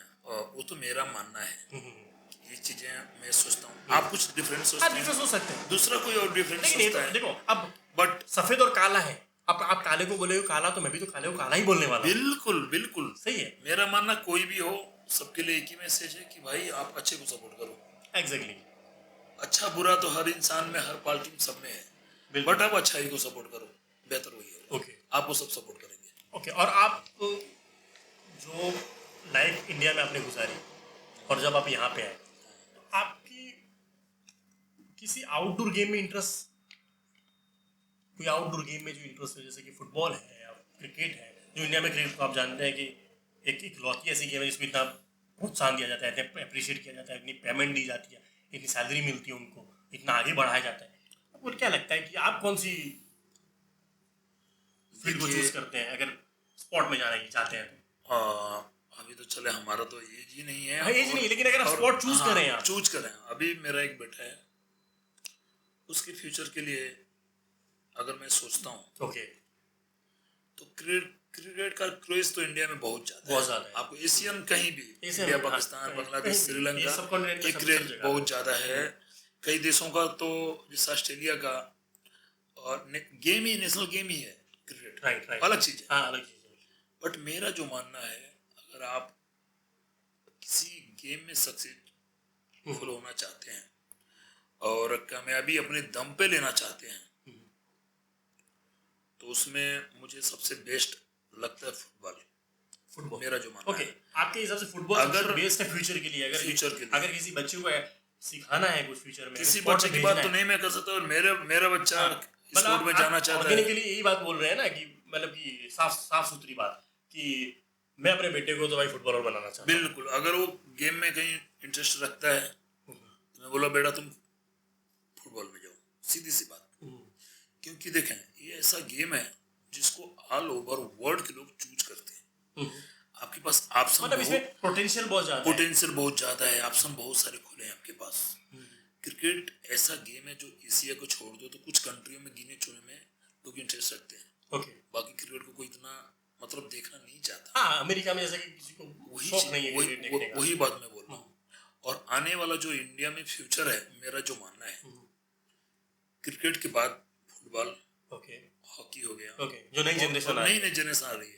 अभी मैं देखा हूँ, देखे हमारे बहुत सारे इंडिया के जो लड़के हैं, एथलीट हैं, कितने गोल्ड मेडल लाए हैं। हाँ, इस बार काफी अच्छा, कॉमनवेल्थ में काफी अच्छा परफॉर्मेंस, बहुत अच्छा परफॉर्मेंस हमारा। और दूसरे गेम में, हाँ, दूसरी गेमों में, क्रिकेट में तो कोई भी गोल्ड मेडल हमारे पास नहीं है। नहीं, बिल्कुल बिल्कुल। लेकिन यहाँ पे अगर आप देखे जाए तो बैडमिंटन ले लो, कुश्ती ले लो, जो भी है, जितनी भी गेम्स अगर हम लोगों ने देखी कॉमनवेल्थ में, तो काफी ज्यादा अच्छा प्रोग्रेस है इंडिया का गोल्ड मेडल के अंदर, बिल्कुल, ब्रॉन्ज में भी या सिल्वर में भी अगर हम देखें। बिल्कुल, ठीक है। तो इस हवाले से देखा जा रहा है कि इंडिया की जो नई जनरेशन है वो काफी स्पोर्ट में इंटरेस्टेड है, बहुत ज्यादा, कम नहीं, बहुत ज्यादा। ओके। आप अपनी लाइफ में ऐसे इंसिडेंट शेयर करना चाहेंगे जिसमें गलती किसी की भी हो, आपकी हो या आपके फ्रेंड्स की हो या फिर आपके किसी भी ग्रुप की हो, लेकिन काफी फनी चीज हुई हो?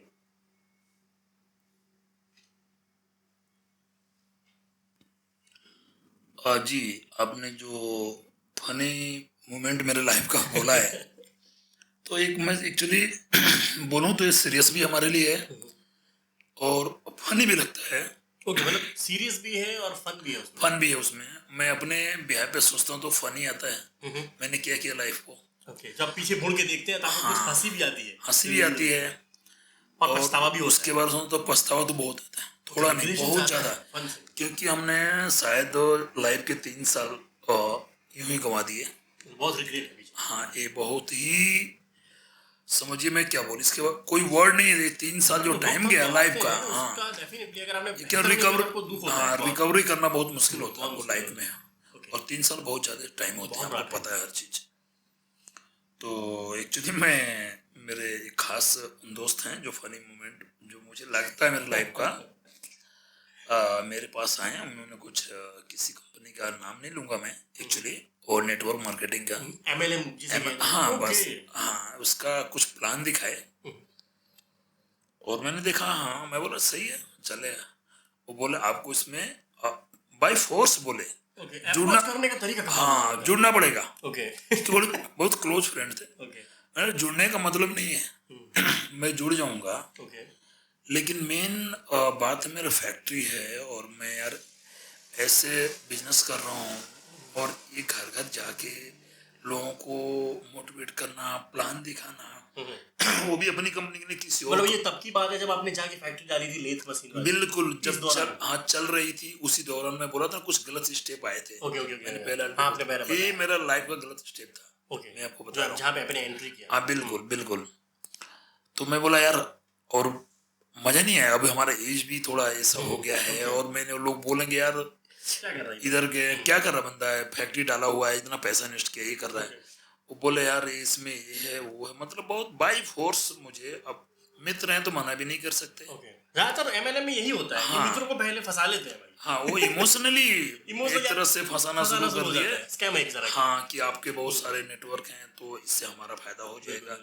तो मैं ये नहीं चला था कि मेरा बहुत बड़ा फायदा हो जाएगा, क्योंकि मेरा ऑलरेडी जो कुछ चल रहा है, चलो शायद मेरे लिए इनका भला हो जाए तो बड़ी अच्छी बात है। लेकिन होता ना एक क्या बोले उसको, ये ऐसा बिजनेस ना समुंदर है। हाँ, जितना आप अंदर जाएंगे ना डूबते जाएंगे।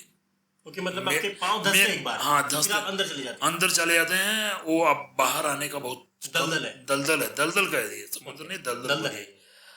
लेकिन ये मेरा मानना है, बहुत सारे लोग इस नेटवर्क मार्केटिंग बहुत ऊपर गए, बहुत पैसा कमाए हैं। अब आपका लक कैसा साथ देता ऊपर, लेकिन मेरे लिए तो दलदल था। लेकिन इन शॉर्ट जो आप MLM मार्केटिंग के बारे में अगर देखा जाए ज्यादातर, तो कुछ हद के बाद आप डिमोटिवेट होने लग जाते हैं। बिल्कुल, मैं तो शुरू से मेरा इंटरेस्ट नहीं था। मैं फ्रेंड के लिए आया था, लेकिन मैं धीरे धीरे उनके लिए मैं अपने आप को ही दलदल में डालता चला गया।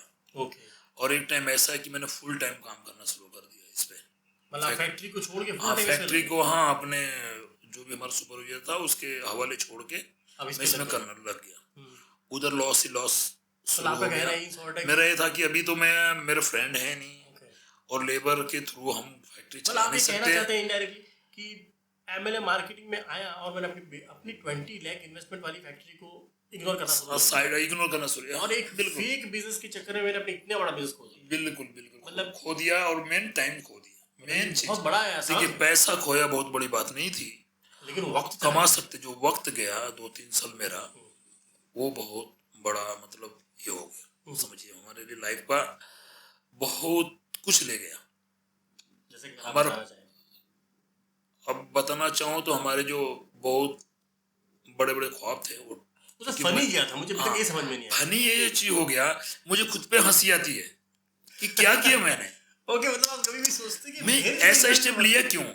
ओके ओके, मैं मैच्योर आदमी, दुबई में इतना साल बिताया, इतने लोगों से जाना, मिला, पहचान, एक अच्छी जाना कंपनी में पड़ा, जॉब की। मास्टर डिग्री मेरे पास है, इतने लोगों का एक्सपीरियंस मैं सुना, फिर मैं इस बिजनेस में चला कैसे गया? ओके, मतलब उस बंदे में दम तो था। बिल्कुल मैं Convincing बोला ना, power था। ये बिजनेस इमोशनली आपको ब्लैकमेल हाँ, करती जैसे कि है। मैं कहता था कल परसों बात थी, तो मैंने कहा था कि 3 तरह की करेंसी है इस दुनिया में। बिल्कुल एक तो जो करेंसी, जो पैसा जो आप हाथ में कुछ खरीदते लेते हैं, बिल्कुल बिल्कुल ठीक है। एक है आपका वक्त, जो करेंसी ही है। बिल्कुल और तीसरा है इमोशन। बिल्कुल और एमएलएम मार्केटिंग के तीसरे नंबर की करेंसी तीसरे नंबर करेंसी पे काम करती है, और उसी पे मैं काम करना शुरू कर दिया था। ठीक है, बात मुझे रियलाइज, देखो फनी मोमेंट है कि मैं रियलाइज मैं कर क्या रहा हूँ। लाइफ के 3 साल चले गए, 3 साल चले गए, मेरे कुछ अर्निंग नहीं है। ओके, मैं टीम बना रहा हूँ, लोगों के घर जाके कपड़े बेच रहा हूँ, ये कर रहा हूँ, वो कर रहा हूँ। ओके, मतलब कुछ एमएलएम मार्केटिंग कंपनियां प्रोडक्ट भी दे देती हैं आपको। प्रोडक्ट ही बेचने का काम प्रोडक्ट था। सेल करो और फिर आप उससे आपको पैसा कमीशन कमाओगे, मिलेगा, ये कमीशन ही करो, मिलेगा और हाँ। बंदा भी ज्वाइन करो आप। वही बातें थी। राइट, बट ट्रैप है। और जो देखें, और हम लोग को तो पूरा मालूम है, अभी आपका सोशल मीडिया इतना तेज जैसे है, कि अभी हर जगह पे बात फैली हुई है। बिल्कुल। जो आपको 1500, 1000 या 2000 में और कपड़े या सूट्स के कपड़े जो भी मिल जाते हैं, हाँ। उधर हमको अब 5000 में बेचना था, 7000 में बेचना था, और भाई हमने बेचा, लोगों ने लिया भी। लोगों ने लिया, 400-500 लोग मेरे से लिए, कितना इनकम कंपनी को गई। मतलब ये तो वही बात हो गई कि आपको एक ने बेवकूफ बनाया, आपने पीछे 500 लोग 500 लोग बेवकूफ बनाया, और फिर पछतावा भी हुआ। और हमारे जो सीनियर, सीनियर थे उन्होंने 10,000 लोगों को बेवकूफ बनाया हुआ है। मतलब तो मुझे रियलाइज ये हुआ कि यार किस बिजनेस में मैं जा रहा हूँ, दूसरे के कर क्या रहा हूँ ये? कर क्या रहा हूँ, अपना बिजनेस छोड़ के अगर अपना प्रमोशन करूँ, अपने बिजनेस के पीछे इतना भागूं, तो हम क्या कर सकते हैं? कई लाख रुपए मैंने कमा के दे दिए कंपनी को, मतलब आप इसे लेसन मिला और हमें लाखों। यार मैं दूसरे की कंपनी के लिए जब 500 लोगों को घर जा के ये चीजें बेच रहा हूँ, वही बात। अगर मैंने अपनी खुद की फैक्ट्री डाली होती प्रोडक्ट की और मैं 500 लोगों को बेच देता तो मैं कहाँ होता? हमारी जो कंपनी थी इसका ही हम प्रमोशन करते, जो लैद की थी। हाँ बिल्कुल, और काम उस पे करते, तो हम खुद उसमें बहुत आगे बढ़ गए होते। एग्जैक्टली, जो ऑडियंस 3 साल जो मेहनत की थी इसको किए होते तो कहाँ गए होते।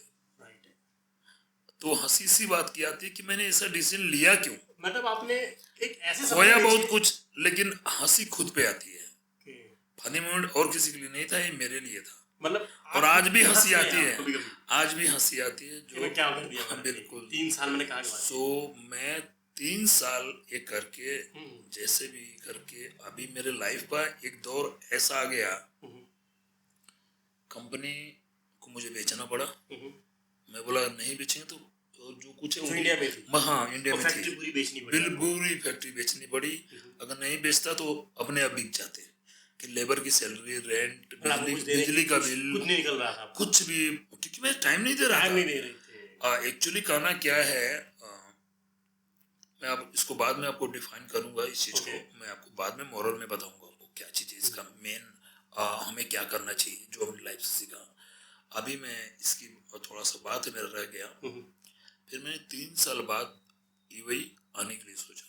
3 साल तक आप एमएलएम करते रहे, फैक्ट्री बंद हो चुकी थी, और फिर वहीं जहाँ शुरुआत की थी वहाँ आ चुके थे आप, मतलब कि फाइनेंशियली वहीं सेम आ गया था।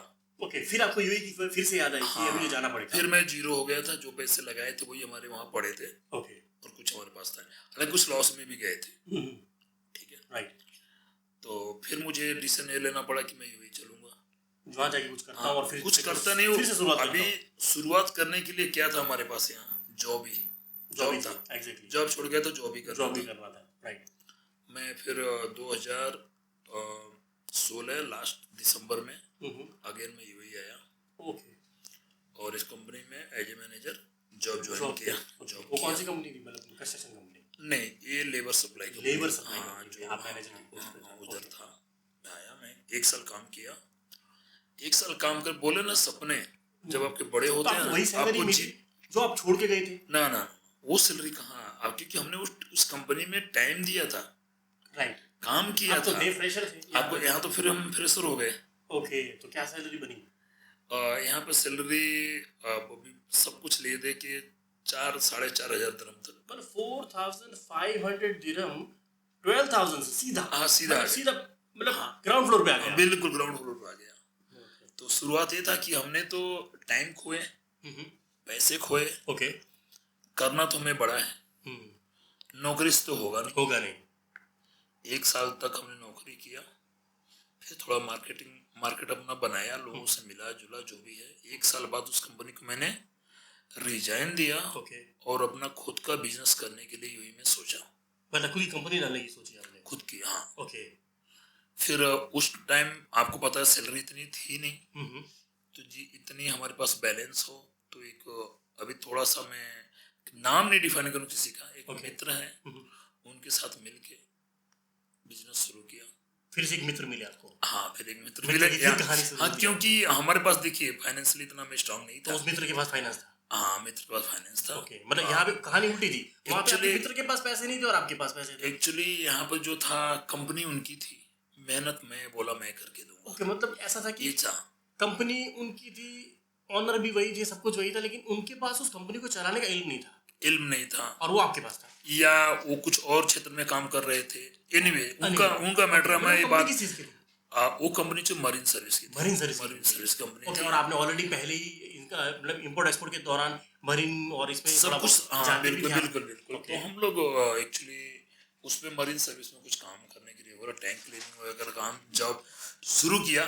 बट मैं बोला सारे लोग इसी में लगे रहेंगे तो मजा नहीं आएगा, आप लोग इसको देखिए और मैं कुछ अलग देखता हूँ। सही। फिर हमने एक कंस्ट्रक्शन लाइन, बिल्डिंग लाइन में, कंस्ट्रक्शन में हाँ, काम करने के लिए सोचा, सेम लाइसेंस पे। एक्चुअली लागू तो नहीं करती हुई गवर्नमेंट इसको, लेकिन आप अगर लेबर हैं उस कैटेगरी के हैं तो आप कर सकते हैं कंपनी के साथ टाई अप हो तो। हाँ हाँ। तो हमने एग्रीमेंट करके फिर बिल्डिंग लाइन में इसमें अपना कंस्ट्रक्शन में काम शुरू किया। चला 1 साल काम बहुत बढ़िया चला, सब कुछ अच्छा रहा। होता ना जब मैं बाद में भी इसका भी डिफाइन करूँगा, बताऊंगा आपको। तो कुछ है हमारे बीच बातचीत जो जमी नहीं होगी आगे चल, या उनको हमें अच्छे नहीं लगा या हम उनको अच्छे नहीं, जो भी एनीवे। तो हमने वो बिजनेस को मतलब ये हमारे पार्टनर्स में मजा नहीं आई, हम मजा नहीं आया, बाय बाय किया। ओके, खुशी फिर खुशी बात नहीं, कोई प्रॉब्लम नहीं हुई, कोई प्रॉब्लम नहीं है। मैं मतभेद तो थे अंदर कहे जा सकते, शायद लेकिन डिस्क्लोज नहीं कर पाए, देखें, कह नहीं पाए एक दूसरे को। हाँ भैया, मैं भी खुश हूँ, आप भी खुश हूँ, बल्कि प्यार मोहब्बत से अलग हो गए। बिल्कुल, कहते हैं लड़ाई झगड़ा छोड़ो, प्यार मोहब्बत से अलग हो जाओ। बिल्कुल, हम फ्रेंड हैं, फ्रेंड रहेंगे, बिजनेस नहीं करेंगे, दोस्त रहेंगे फर्स्ट क्लास। ओके, क्योंकि मेंटालिटी इन बिजनेस मैच नहीं करती, हम दोस्ती में अच्छे हैं। बिल्कुल बिल्कुल। बाकी जो हमारे पास थोड़ा बहुत पूंजी थी, पैसे बचे थे, हमने एक नया ट्रेड लाइसेंस बनाया, अपना ट्रेड लाइसेंस खुद का क्रिएट किया। वो किस चीज का लाइसेंस था? वो टेक्निकल? वो टेक्निकल था। ओके, वो टेक्निकल यहाँ का जो आपने मुझे बताया। बिल्कुल, आपको पहले बताया, रिलायंस टेक्निकल करके अलग से लाइसेंस थी। फिर मैंने उसको बनाया और उस पर काम करना शुरू किया धीरे धीरे, और 1-2 साल बिजनेस चला, अच्छा ठीक ठाक चला। फिर अब कोरोना का दौरा शुरू हो गया। कोरोना जो सब पे भारी पड़ गया सब पे भारी पड़ गया। ऐसा लगता है कि उसने पूरे यूनिवर्स को चेंज कर दिया। मतलब मुझे ऐसा लगता है कभी कभी, और खास करके देखने जाए तो ये पृथ्वी पे जो अर्थ की जो बात अगर करें, और हम लोगों ने हमारी जो फॉर्मेट बनाए हुए जिंदगी के, उसको ऐसे स्पिन कर दिया। बिल्कुल स्पिन क्या कर दिया।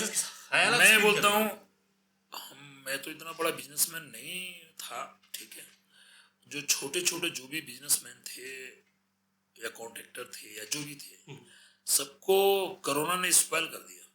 मतलब कोरोना ने एक्चुअली स्पॉइल नहीं किया, जो बड़ी बड़ी कंपनियां थी उन्होंने हमें स्पॉइल कर दिया कोरोना का बहाना लेके। मतलब आपके जो पैसे फंसे हुए थे भाई, कोरोना का टाइम है, पैसे फंस गए। हाँ, पैसे ऐसे फंस कर गए। करके जो कंपनियों ने डिले करना ये बहाने, उनके पास बहाने मिल बहाने गए। मिल गए, राइट। आज कोरोना को खत्म होके 2-1.5 साल होने वाला है, पैसे नहीं आए। अभी तक पैसे नहीं मिले। और लगभग इंडियन मनी की बात करूं तो 70-80 लाख रुपए हमारे 70-80 लाख रुपए फंसे हुए हैं। यहाँ के 2-2.5 लाख दरम है जो कोरोना काल के पैसे अभी तक हमारे फंसे हुए हैं। उस दौरान समझिए ऐसी स्थिति आई कि हमें अपने लेबरों को कैंसिल करके इंडिया भेजना पड़ा। ओके, मतलब आपके लेबरों को वापस इंडिया भेज दिया? बिल्कुल, कोरोना के बाद की बात। बिल्कुल, कोरोना के टाइम नहीं दे पा रहे थे, पैसा नहीं रहता, सैलरी नहीं दे पा रहे थे। और आपको मालूम है यूएई में एक आदमी को एक्सपीरियंस क्या आता है, इधर लोगों को लेकर रहना, खाना खिलाना, रखना बहुत बड़ी बात है। ठीक है, फिर मैंने ये डिसाइड किया बेहतर है कि कल फिर शुरुआत कर लेंगे। ओके, फिर उठ खड़े होंगे, लेकिन अभी इससे ज्यादा प्रॉब्लम में नहीं जाएंगे। मतलब फाइटर तो है आप, कैसे जिंदगी है तो जंग तो लड़ना पड़ेगा। काफी लोग डिमोटिवेट होकर टूट जाते हैं, फिर ज्वाइन कर लेते हैं जॉब, या फिर कहते हैं चलो कर सकते हैं। लेकिन आप फाइटर तो है शुरू से। मैंने देखा कि आपने बहुत सारी चीजों में एंगेज होते आप यहाँ तक पहुंच गए। अभी भी लड़ रहे हैं, आगे भी लड़ेंगे। देखो उन लोगों करना तो है। देखो उन लोगों की जर्नी के बारे में मुझे बात करनी होती थी, मैं कर लेता भाई फला इंसान है, बहुत बड़ा बिजनेसमैन है, करोड़पति है, मैंने ये किया। जब वो अमीर हो जाता है उसके बारे में हर कोई इंटरव्यू लेता है, लेकिन इन स्ट्रगल के इंटरव्यू कभी नहीं होते। बिल्कुल, हमारा तो बहुत बड़ा नहीं है, छोटा मोटा स्ट्रगल है हमारा। मैं बता रहा हूँ जो आपको मैं शेयर कर रहा हूँ। हर इंसान की अपनी जिंदगी का अपना स्ट्रगल, अपने सर्कमस्टेंसेस अलग होते हैं। बिल्कुल, राइट। आप अपने सर्कमस्टेंसेस, अपने हालात और अपनी जिंदगी के बारे में अगर देखा जाए तो आपको लगता होगा कि आपके माहौल के हिसाब से आपने उखाड़ा है। बिल्कुल, देखिए एक बात है ना, अगर आप क्या होता है, आप लड़ रहे हैं, जिंदगी जंग है। मेरा मानना है जंग, हार या जीत एक चीज तो होना है, डेफिनेटली। और सबसे बड़ी बात यह है कि जंग में टीका कौन रहता है, हार के पीठ दिखा के भाग जाना वो अलग बात है, और खड़े रहना। मैं वही कहने की कोशिश कर रहा हूँ कि बिजनेस में कौन कितना बड़ा हो गया डजंट मीन कौन टिका रहा, किसने तूफानों में सामना किया, बिल्कुल वो वॉरियर है। और उन्हीं वॉरियर की कहानी में अपने ऑडियंस को, मेरा मानना है अगर आप खड़े हैं तो एक दिन जीतेंगे। एग्जैक्टली, बिल्कुल, यही है वॉरियर की पहचान, यही है कि आप खड़े हैं तो आप जीतेंगे।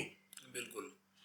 और लास्ट में मैं एक बात बोलना चाहूंगा, मेरा जो मानना है बिजनेस को लेके, आपके बिजनेस के हवाले से जो हमारा एक्सपीरियंस रहा 14-15 साल का, और निचोड़ा जॉब से लेके बिजनेस तक। ओके, आप कभी भी बिजनेस में इमोशनल ना जाएं। ओके, इमोशन को बाजू में रखो, सिर्फ टेक्निकली चलो और स्ट्रेट फॉरवर्ड चलो, साफ सुथरा। इमोशन को कभी आने नहीं दो। जो बंदा इमोशन को लेके बिजनेस करता है ना, वो डूब जाता है। जो मेरे साथ वही गलती हुआ जो आपको बोला, नेटवर्क मार्केटिंग, इमोशन में डूब गया। दूसरी बात, जो भी बिजनेस, जो भी फील्ड है आप चूज करते हैं, अगर चूज करते हैं आप और उसको नॉलेज आपको नहीं है, इल्म नहीं है, सो प्लीज उस बिजनेस को ना करें जैसा मैंने किया। ऐसा ना करें। जो मैंने किया कि दोस्तों के साथ बिजनेस में जाना चाहते हैं उसका इल्म ले, पहले नॉलेज लें, सीखें। मेरा एक मानना है कि अगर कोई बिजनेस शुरू करना चाहे, आपको इल्म नहीं है तो एज ए लेबर बन के वो फैक्ट्री में काम करें और फिर वहां से फिर उस बिजनेस को शुरू करें बाद में। मेरा ये मानना है। डूबेंगे नहीं आप, आपको तैरना आ जाएगा। दूसरी चीज ये हो गई। और तीसरी चीज, पार्टनरशिप में आप जो भी बिजनेस करते हैं और करने के लिए तैयार होते हैं, तो जो भी फाइनेंस आप लगाते हैं, आपके फ्रेंड हैं, 50-50 का होना चाहिए। और एक वर्क दोनों को 50-50 बांटना चाहिए। और डॉक्यूमेंटेशन रोड मैप के साथ, बिल्कुल वर्बल कुछ भी नहीं होना चाहिए, डॉक्यूमेंट होना चाहिए। उससे आप भी सेफ, वो भी सेफ, वो भी अपने काम को बखूबी अंजाम देंगे, आप भी देंगे, आप टारगेट अचीव कर सकेंगे। बिल्कुल। और जिस मन ना लगे तो जबरदस्ती नहीं, सीधा क्योंकि आपका डॉक्यूमेंट सब कुछ अलग, आप सीधा प्यार से जिसमें अलग हुआ अलग हो जाए तो आप सेफ रहेंगे। मैंने एक चीज़ सीखी है, मैं भी शेयर करना चाहूँगा एक बात, कि पार्टनरशिप में ज़्यादातर टूटने के रीज़न मुझे जहाँ तक पता है, एक या तो फिर ज़्यादा इंटरेस्टेड नहीं होता, हाँ जो भी इसकी इन्वेस्टमेंट नहीं होती है, जो भी वजह से इंटरेस्टेड नहीं होता। दूसरी चीज़ मैंने देखी, दो में से एक पार्टनर के दिल में ख्याल आ जाए कि इतना सारा प्रॉफिट मैं इसको क्यों दूँ, ये मेरे अकेले का हो सकता है। हाँ बिल्कुल, ये ख्याल सब जब आता है, ख्याल है, हाँ ये सब तो ख्याल फिर ही तो वो क्या आपको करता है, वो अपने बिजनेस, इस पार्टनरशिप के बिजनेस से जो प्रॉफिट कमा रहा है उसका एक अलग बिजनेस शुरू करता है। बिल्कुल बिल्कुल बात से आपकी अब बात फिर से वो मैं उस आपको बोलेगा कि भाई मुझे आपके साथ नहीं चलना है, क्योंकि बिल्कुल उसने अपना एक बिजनेस खड़ा कर दिया। एक्चुअली देखें, ये सब बातें अगर मन में आती हैं तो मैं एक बात बोलूंगा, भले आप ही वो बिजनेस खड़ा करने वाले हो, एग्जैक्टली, आप उस पार्टनर को भी अपनी जो मन की बात बता दें। बता दे, लेकिन वो नहीं होता, ज्यादातर केसेस में ये नहीं होता, इसीलिए पार्टनरशिप टूटती भी है। हाँ बिल्कुल बुरी बिल्कुल तरीके से बिल्कुल टूटती है। बिल्कुल। तो टूटने की दो देखें, दो वजह है, एक टूट गई, आप फिर भी मिल रहे हैं, दोस्ती है चल रही है। एक वो जैसी टूटती है जो कभी मिलते नहीं, मिलते नहीं, बिल्कुल सही आप बात, हमेशा के लिए अलग हो जाते हैं उससे। बिल्कुल सही बात, तो वजह यही होती है, ठीक है? बिल्कुल बिल्कुल। आप पता है, सबसे ज्यादा पार्टनरशिप टूटने के बाद लोगों को ये जाहिर करना, उनके सवालों के जवाब देना, जहाँ अपने आप को खरा साबित करना है। जैसे कि मैं कहता हूँ कि हर इंसान अपनी कहानी का हीरो है, बिल्कुल सही बात है, चाहे उसने अपने साथ गलत किया हो, लेकिन जब उसे कोई पूछता है तो अपने आप को डिफाइन करता है कि मैं सही था। बिल्कुल कोई भी हादसे के बारे में सही 5-6 बात, सही लोगों के बात, साथ सही एक बात। साथ हादसा हुआ है, आप उससे हर बंदे को अलग ले जाके पूछे, उस हादसे का हीरो वही होगा। ये तो सही वो बात सोचता है कि मैं अपनी तरफ से अपना हीरो बताऊंगा, तो हर कहानी का हीरो वो खुद होता है जो बयां करता है। है, बिल्कुल सही है? बिल्कुल तो सही बात।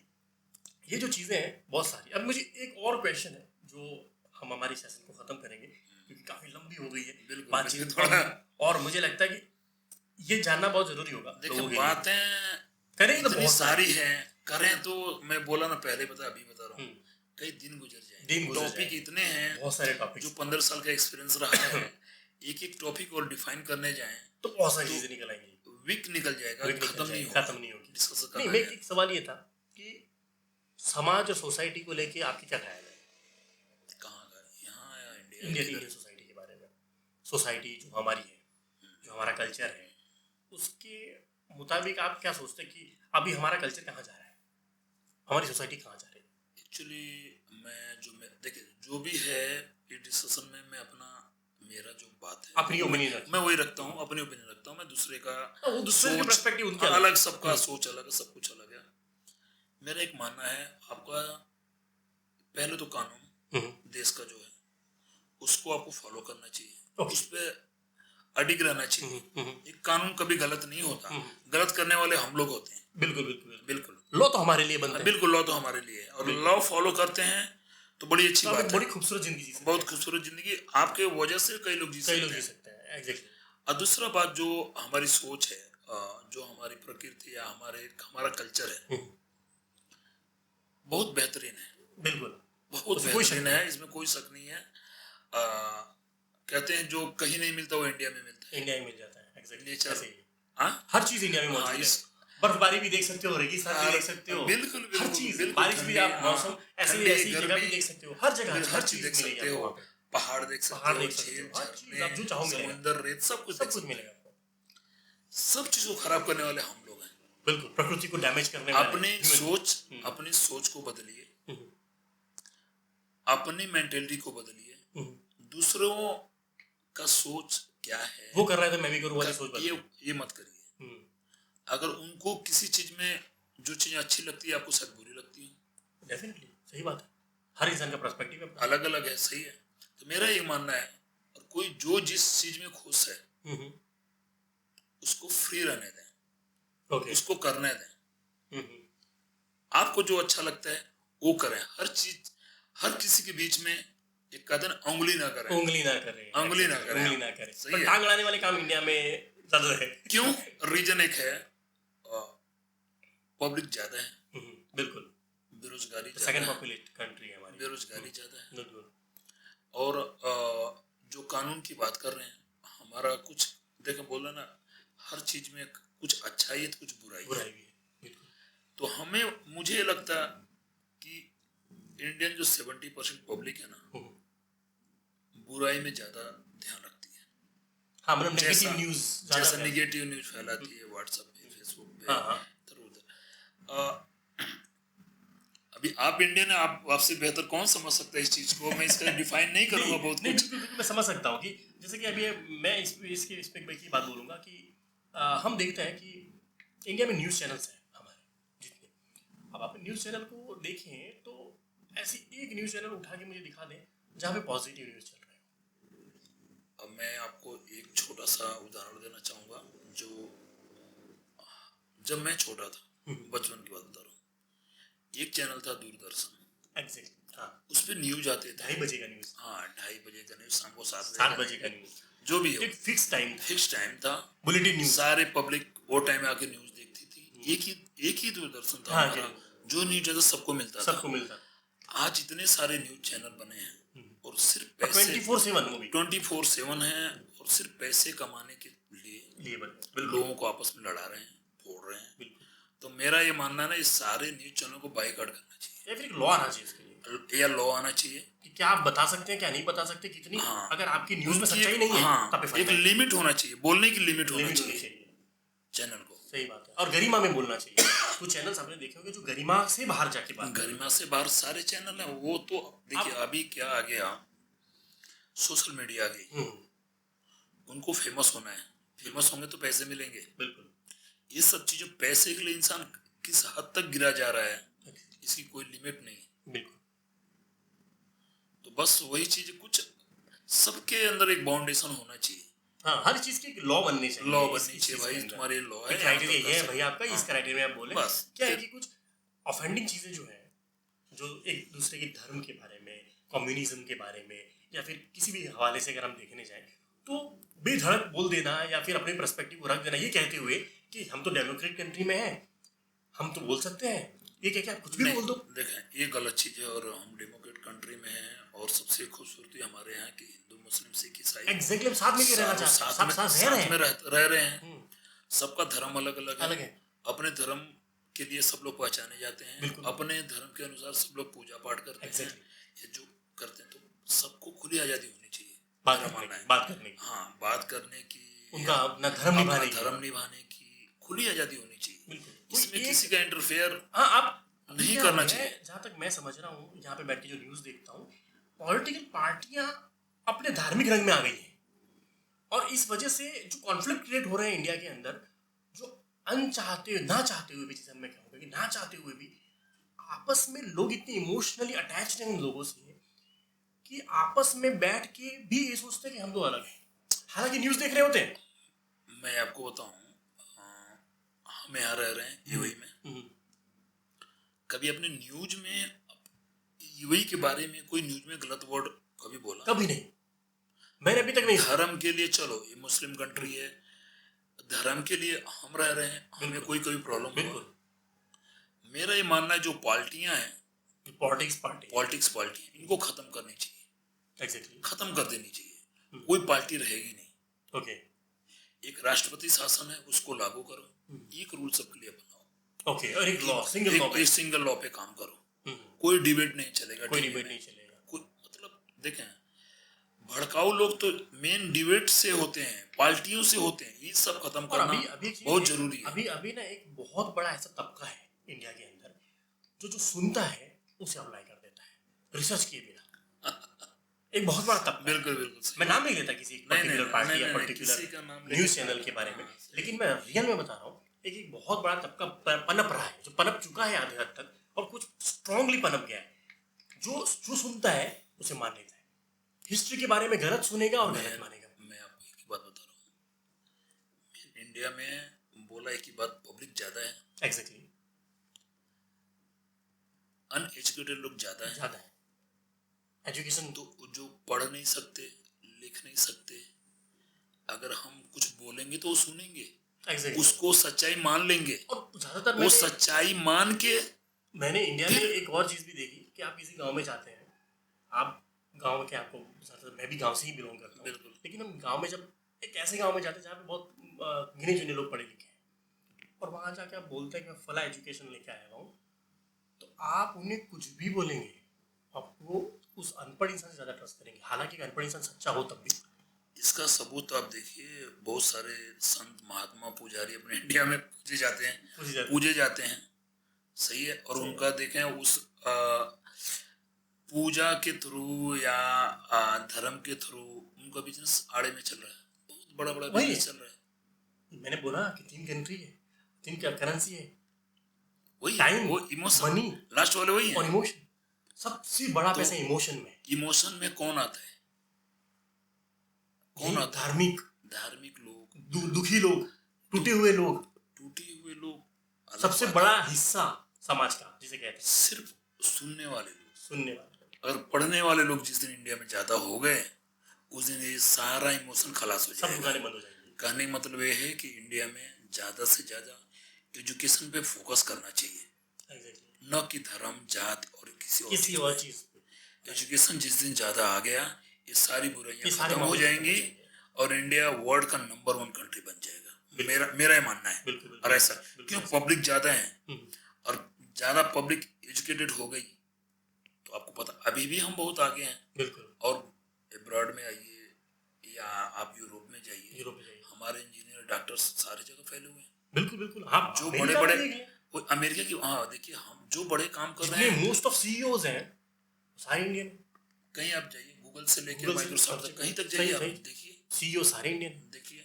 तो वही चीजें हैं, सारे बड़े काम हम कर रहे हैं, फिर हमारी कंट्री पीछे क्यों है? एक्चुअली हम क्या कर रहे हैं पता है? हम लोग फर्टिलाइजर क्रिएट कर रहे हैं और पेड़ उनके पेड़ के लिए दे रहे हैं, और उनके पेड़ पनप रहे हैं, बड़े हो रहे हैं और फल भी दे रहे हैं। हम देखिए, मेरा ये मानना है, अभी मैं फिर नई चीजों को छेड़ना चाहता, जो चीजें हम अनर्गल चीजों पे पैसा वेस्ट कर रहे हैं, उस चीजों को एजुकेशन पे लगाएं। जैसे कि कौन सी चीज के बारे में अगर आप बताएं तो? हर चीज की बात बोल रहा हूँ। अगर हम हिंदू हैं तो हमें नहीं चाहिए बहुत 10 करोड़ 20 करोड़ का मंदिर। आप चाहते हैं मंदिर में पूजा कर सकते हैं। मस्जिद बनाते हैं, नहीं चाहिए 10 करोड़ का मस्जिद। राइट। 1 लाख के मस्जिद की नमाज अदा कर सकते हैं। बिल्कुल सही कह रहे हैं। मैं सबकी बात कर रहा हूँ। हाँ, समान बात है। मतलब डेकोरेशन में बड़ी बड़ी मूर्तियां बन रही हैं, लोगों के हजारों करोड़ों रुपए खर्चा हो रहा है इसमें। मूर्तियां बन रही है, बड़े बड़े, इतने बड़े बड़े पार्क में ये सब पैसे वेस्ट हो रहे हैं। इस सब पैसों को लिमिट करो, सही तरीके पे लगाओ, सही जगह पे लगाओ, डेवलपमेंट में लगाओ। सिर्फ एजुकेशन में लगाओ, डेवलपमेंट में लगाओ। मेरा ये मानना है, एजुकेशन में हम पीछे हैं, हमें एजुकेशन पे ज्यादा ध्यान देना चाहिए। इमोशन पे ज्यादा फोकस। सारी चीजें आपकी ऑटोमेटिक सही हो जाएंगी, लोग सही कर देंगे। बिल्कुल सही कह रहे हैं आप। एक बहुत ही परफेक्ट समाज बना सकते हैं, एजुकेटेड समाज, जिसके अंदर लोगों के अंदर समझने की, सोचने की, रिसर्च करने की और सही और गलत को पहचानने की समझ है। एक एजुकेटेड आदमी है 100 लोगों को सही कर सकता है। सही बात बोल रहा है। और सही रास्ते पे है तो ऐसे एजुकेशन, आप हिंदू हैं तो आपके जो मंदिर में पाठ पढ़ाया जाता है या बुकें होती है, उसमें इस तरह से एजुकेशन दें। आप मुस्लिम हैं तो मस्जिदों में जो भी आपका पाठ पढ़ाता है, इस तरह से एजुकेशन दें। मतलब सबको एक समान एजुकेशन और सही रास्ते पे चलने का। देखो, धार्मिक अगर हम बात करें थोड़ी बहुत, इस बात पे अगर फोकस किया जाए हमारा, तो धर्म एक बहुत ही खूबसूरत चीज है। अगर इसको एजुकेशन में लाया जाए और उसको एजुकेशन के पर्पस से लोगों की जिंदगी में उतारा जाए, तो मुझे लगता है कि 50% काम तो आपका धर्म कर देता है आपको एक अच्छा इंसान बनाने में। बिल्कुल, क्यों नहीं। ठीक है, 50% जो दुनिया में है कि भाई फाइनेंस का रह गया या फिर आपके बिजनेस के हवाले से टेक्निकल चीजें हो गई, स्किल हो गया, तो आपका हुनर है। लेकिन एक बेहतर ऑर्गेनाइज इंसान बनाने के लिए, एक बहुत सुलझा हुआ इंसान बनाने के लिए, मुझे लगता है धर्म का 50% हिस्सा बिल्कुल है एजुकेट करना। आपका जो नैतिक सही जिम्मेदारियां हैं या आपके जो एजुकेशन है, ये सब चीजें तो आपको 50% है आपको सही करने के लिए। लेकिन 50% जो मिलता है ये सब कहाँ से शुरू होता है? आपके घर से शुरू होता है, बचपन से शुरू होता है। आप डायरेक्ट ऊपर उठ के नहीं, आप अब्रॉड आ जाते हैं, यहाँ आ जाते हैं। सही कह रहे हैं। 20 साल आपको कमाना पड़ता है, 15 साल या 16 साल जो भी हो, 20 साल आपको निकालना पड़ता है इस सब चीजों में। राइट। तो आज तब तक आप एकदम पूर्ण परफेक्ट सही इंसान बन जाते हैं। उसके बाद आप कोई हिला नहीं सकता। हिला नहीं सकता। अब बचपन से ही आपको गलत अगर संस्कार दिए जाएं, बिल्कुल तरबियत ही गलत तो मिलेगी बंदे फिर को। आप कहीं आगे आप तरक्की नहीं कर सकते हैं। बिल्कुल पार्शियल और थिंकिंग सही से जगह- पैदा किए हुए इंसान कहाँ जाके रुकेगा? बिल्कुल नहीं जा सकते आप। एक सही गलत की पहचान देके आप बड़ा कर रहे हो किसी को, वो कहाँ जाके रुकेगा? बिल्कुल सही बात है। और अगर चलो ये सेशन को हम कंप्लीट करते हैं, लास्ट में थैंक यू सो मच कि आपने अपना इतना कीमती वक्त मुझे दिया और आपने अपनी ज़िंदगी की हर एक पहलू के बारे में मुझे बताया। बड़ी खूबसूरत बातें की आज आपने हमसे, और जो चीज़ें आपने मुझे डिटेल में बताई है, मुझे लगता है कि ये सारी चीज़ों को जान के ऑडियंस क्या कहेगी और उस पर क्या रिप्लाई देगी, इसका मुझे बड़ा उत्सुक से इंतज़ार है मेरा, कि बहुत एक्साइटेड हूँ ये जानने के लिए कि लोगों के क्या रिप्लाईज होंगे इस पर। ठीक है, और अभी करंट सिचुएशन में आपके प्लानिंग के बारे में बता दीजिए बस आखिर। मैं आपको बोला, हमारा जो जिंदगी का जो भी एक्सपीरियंस रहा या जो भी हमारे रहे हैं, काम से रिलेटेड, बिजनेस से रिलेटेड, नौकरी से, बहुत उतार चढ़ाव है लाइफ में। हाँ, उतार चढ़ाव बहुत है, बिल्कुल। और स्ट्रगल अभी भी है। और मेरा एक मानना है, अगर आप अब बोला ना, बीच में बोला था जिंदगी एक जंग है, लड़ती तो रहना लाइफ में हमेशा। कितने आखिरी सांस तक आपको आखिरी सांस तक आपको लड़ना ही पड़ता है, ठीक है, कहीं भी आप पहुंच जाए, क्योंकि आदमी की एक्चुअली इच्छाएं कभी खत्म नहीं होती। बिल्कुल, वो बढ़ता ही जाती है। साइकिल से मोटरसाइकिल, मोटर से कार से जहाज से भी अभी ऊपर जाएंगे, स्पेस पे भी अभी ये चल रहा है, अभी मार्स में जाने की बात चल रही है। मार्स में जाएंगे, ठीक है। तो मेरा मानना यही है कि आप स्ट्रेट फॉरवर्ड रहिए हमेशा लाइफ को, और अपनी जिंदगी को अपने तरीके से जिए, दूसरे के लाइफ में इंटरफेयर ना करिए, खुश रहिए, मस्त रहिए। सही है, thank you so much. Okay, thank you so much कि आपने, अरे नहीं, मैं आपके चैनल पे आके मिला, बहुत कुछ बातें जानी जो बड़ी मजेदार आपने मौका दिया बात करने के लिए, इतना टाइम दिया, और मुझे अपनी बातें कहने के लिए लोगों के सामने। अब देखते हैं क्या रिएक्ट आता है आपका। डेफिनेटली, थोड़ा और मैं भी बड़ा खुश हूँ मैं, और this is my first session की मुझे ये बात है कि मैं भी नया हूँ इन चीज़ों में। बिल्कुल बिल्कुल। और मैं ये नहीं कहूँगा कि हम प्रोफेशनल हैं, लेकिन इतना कहूँगा कि जो चीज़ें अभी हम रख रहे हैं दुनिया के सामने, वो एक आम इंसान से, बेहतर इंसान से, और एक ऐसे इंसान से जो स्ट्रगल में है और अपनी ज़िंदगी में कुछ किया, गवाया और कुछ कर रहा है। ठीक है, एक लेवल पे जाके कुछ हो चुका है ज़िंदगी में, अब तो मेरे पास जहाज है, प्लेन है, फलाना है, ये करने के बाद ज़िंदगी में बचा कुछ नहीं होता कहने के लिए। सब चीज़ें स्क्रिप्टेड होती हैं, लेकिन ये जो चीज़ें हम लोगों ने आज बताई हैं लोगों को, एक कम्प्लीटली नॉन स्क्रिप्टेड है। और सबसे कमाल की बात जो मेरी ऑडियंस को मैं बताना चाहूँगा कि एक भी पॉज नहीं है, कट नहीं है, और कोई भी बात जो यहाँ पे बोली गई है वो डायलॉग या स्क्रिप्ट नहीं है। ये सारी चीजें, सवाल और जवाब सब ऑर्गेनिक है। हम लोग सेलिब्रिटी नहीं है, बिल्कुल, कि हम लोग स्क्रिप्ट करेंगे या बोलेंगे या करेंगे, राइट। देखिए, सबसे खुशी मुझे इस बात की आ रही, थोड़ी सी आपकी बात काट दी, कि जो मेरे लाइफ के पहलू इधर हमने बताए हैं अपने लाइफ के जीवन के, मुझे बड़ी खुशी होगी ऑडियंस का रिएक्शन क्या आएगा। शायद मुझे बहुत कुछ आगे सीखने को मिलेगा। बिल्कुल, हम भी चाहते हैं। मैं कमेंट्स आपका देखूंगा बाद में, और शायद लाइफ में बहुत कुछ मुझे सुधारना है। एग्जैक्टली, उसको सुधारूंगा। हम जिंदगी में ठीक करते हुए आगे बढ़ सकते हैं। बिल्कुल, हम ठीक करते जाते हैं, जिंदगी बेहतर होती जाती है, बेहतर होती जाती है, और हमें देख के लोग ठीक होते हैं। हम लेगेसी हैं। आज हम हैं, कल हमारे बच्चे होंगे, फिर हमारे बच्चे होंगे, उनके बच्चे होंगे। सही बात। तो ये जो चीजें हैं, ये आप अभी से ठीक करेंगे तो उनके लिए ठीक करने के लिए थोड़ा कम काम बचेगा। बिल्कुल बिल्कुल, ठीक है। और एक जमाना, एक टाइम आएगा जहाँ पे आप देखेंगे कि पूरा सर्कल कंप्लीट हो चुका है, सारे डॉट मिल चुके हैं, और एक बहुत फाइन जिंदगी उनकी गुजर रही है। बिल्कुल। तो हमारा ये जो वक्त है, जो कंट्रीब्यूशन है टाइम का, जो हमारी बातों का, वो किसी ना किसी की जिंदगी में कहीं ना कहीं एक pin point kind of touch करेगा, और उसकी जिंदगी में कुछ ना कुछ चेंजेस आएंगे। यही बदलाव के साथ हमें जिंदगी को जीना है। बिल्कुल। Thank you so much for the show. Thank you so much.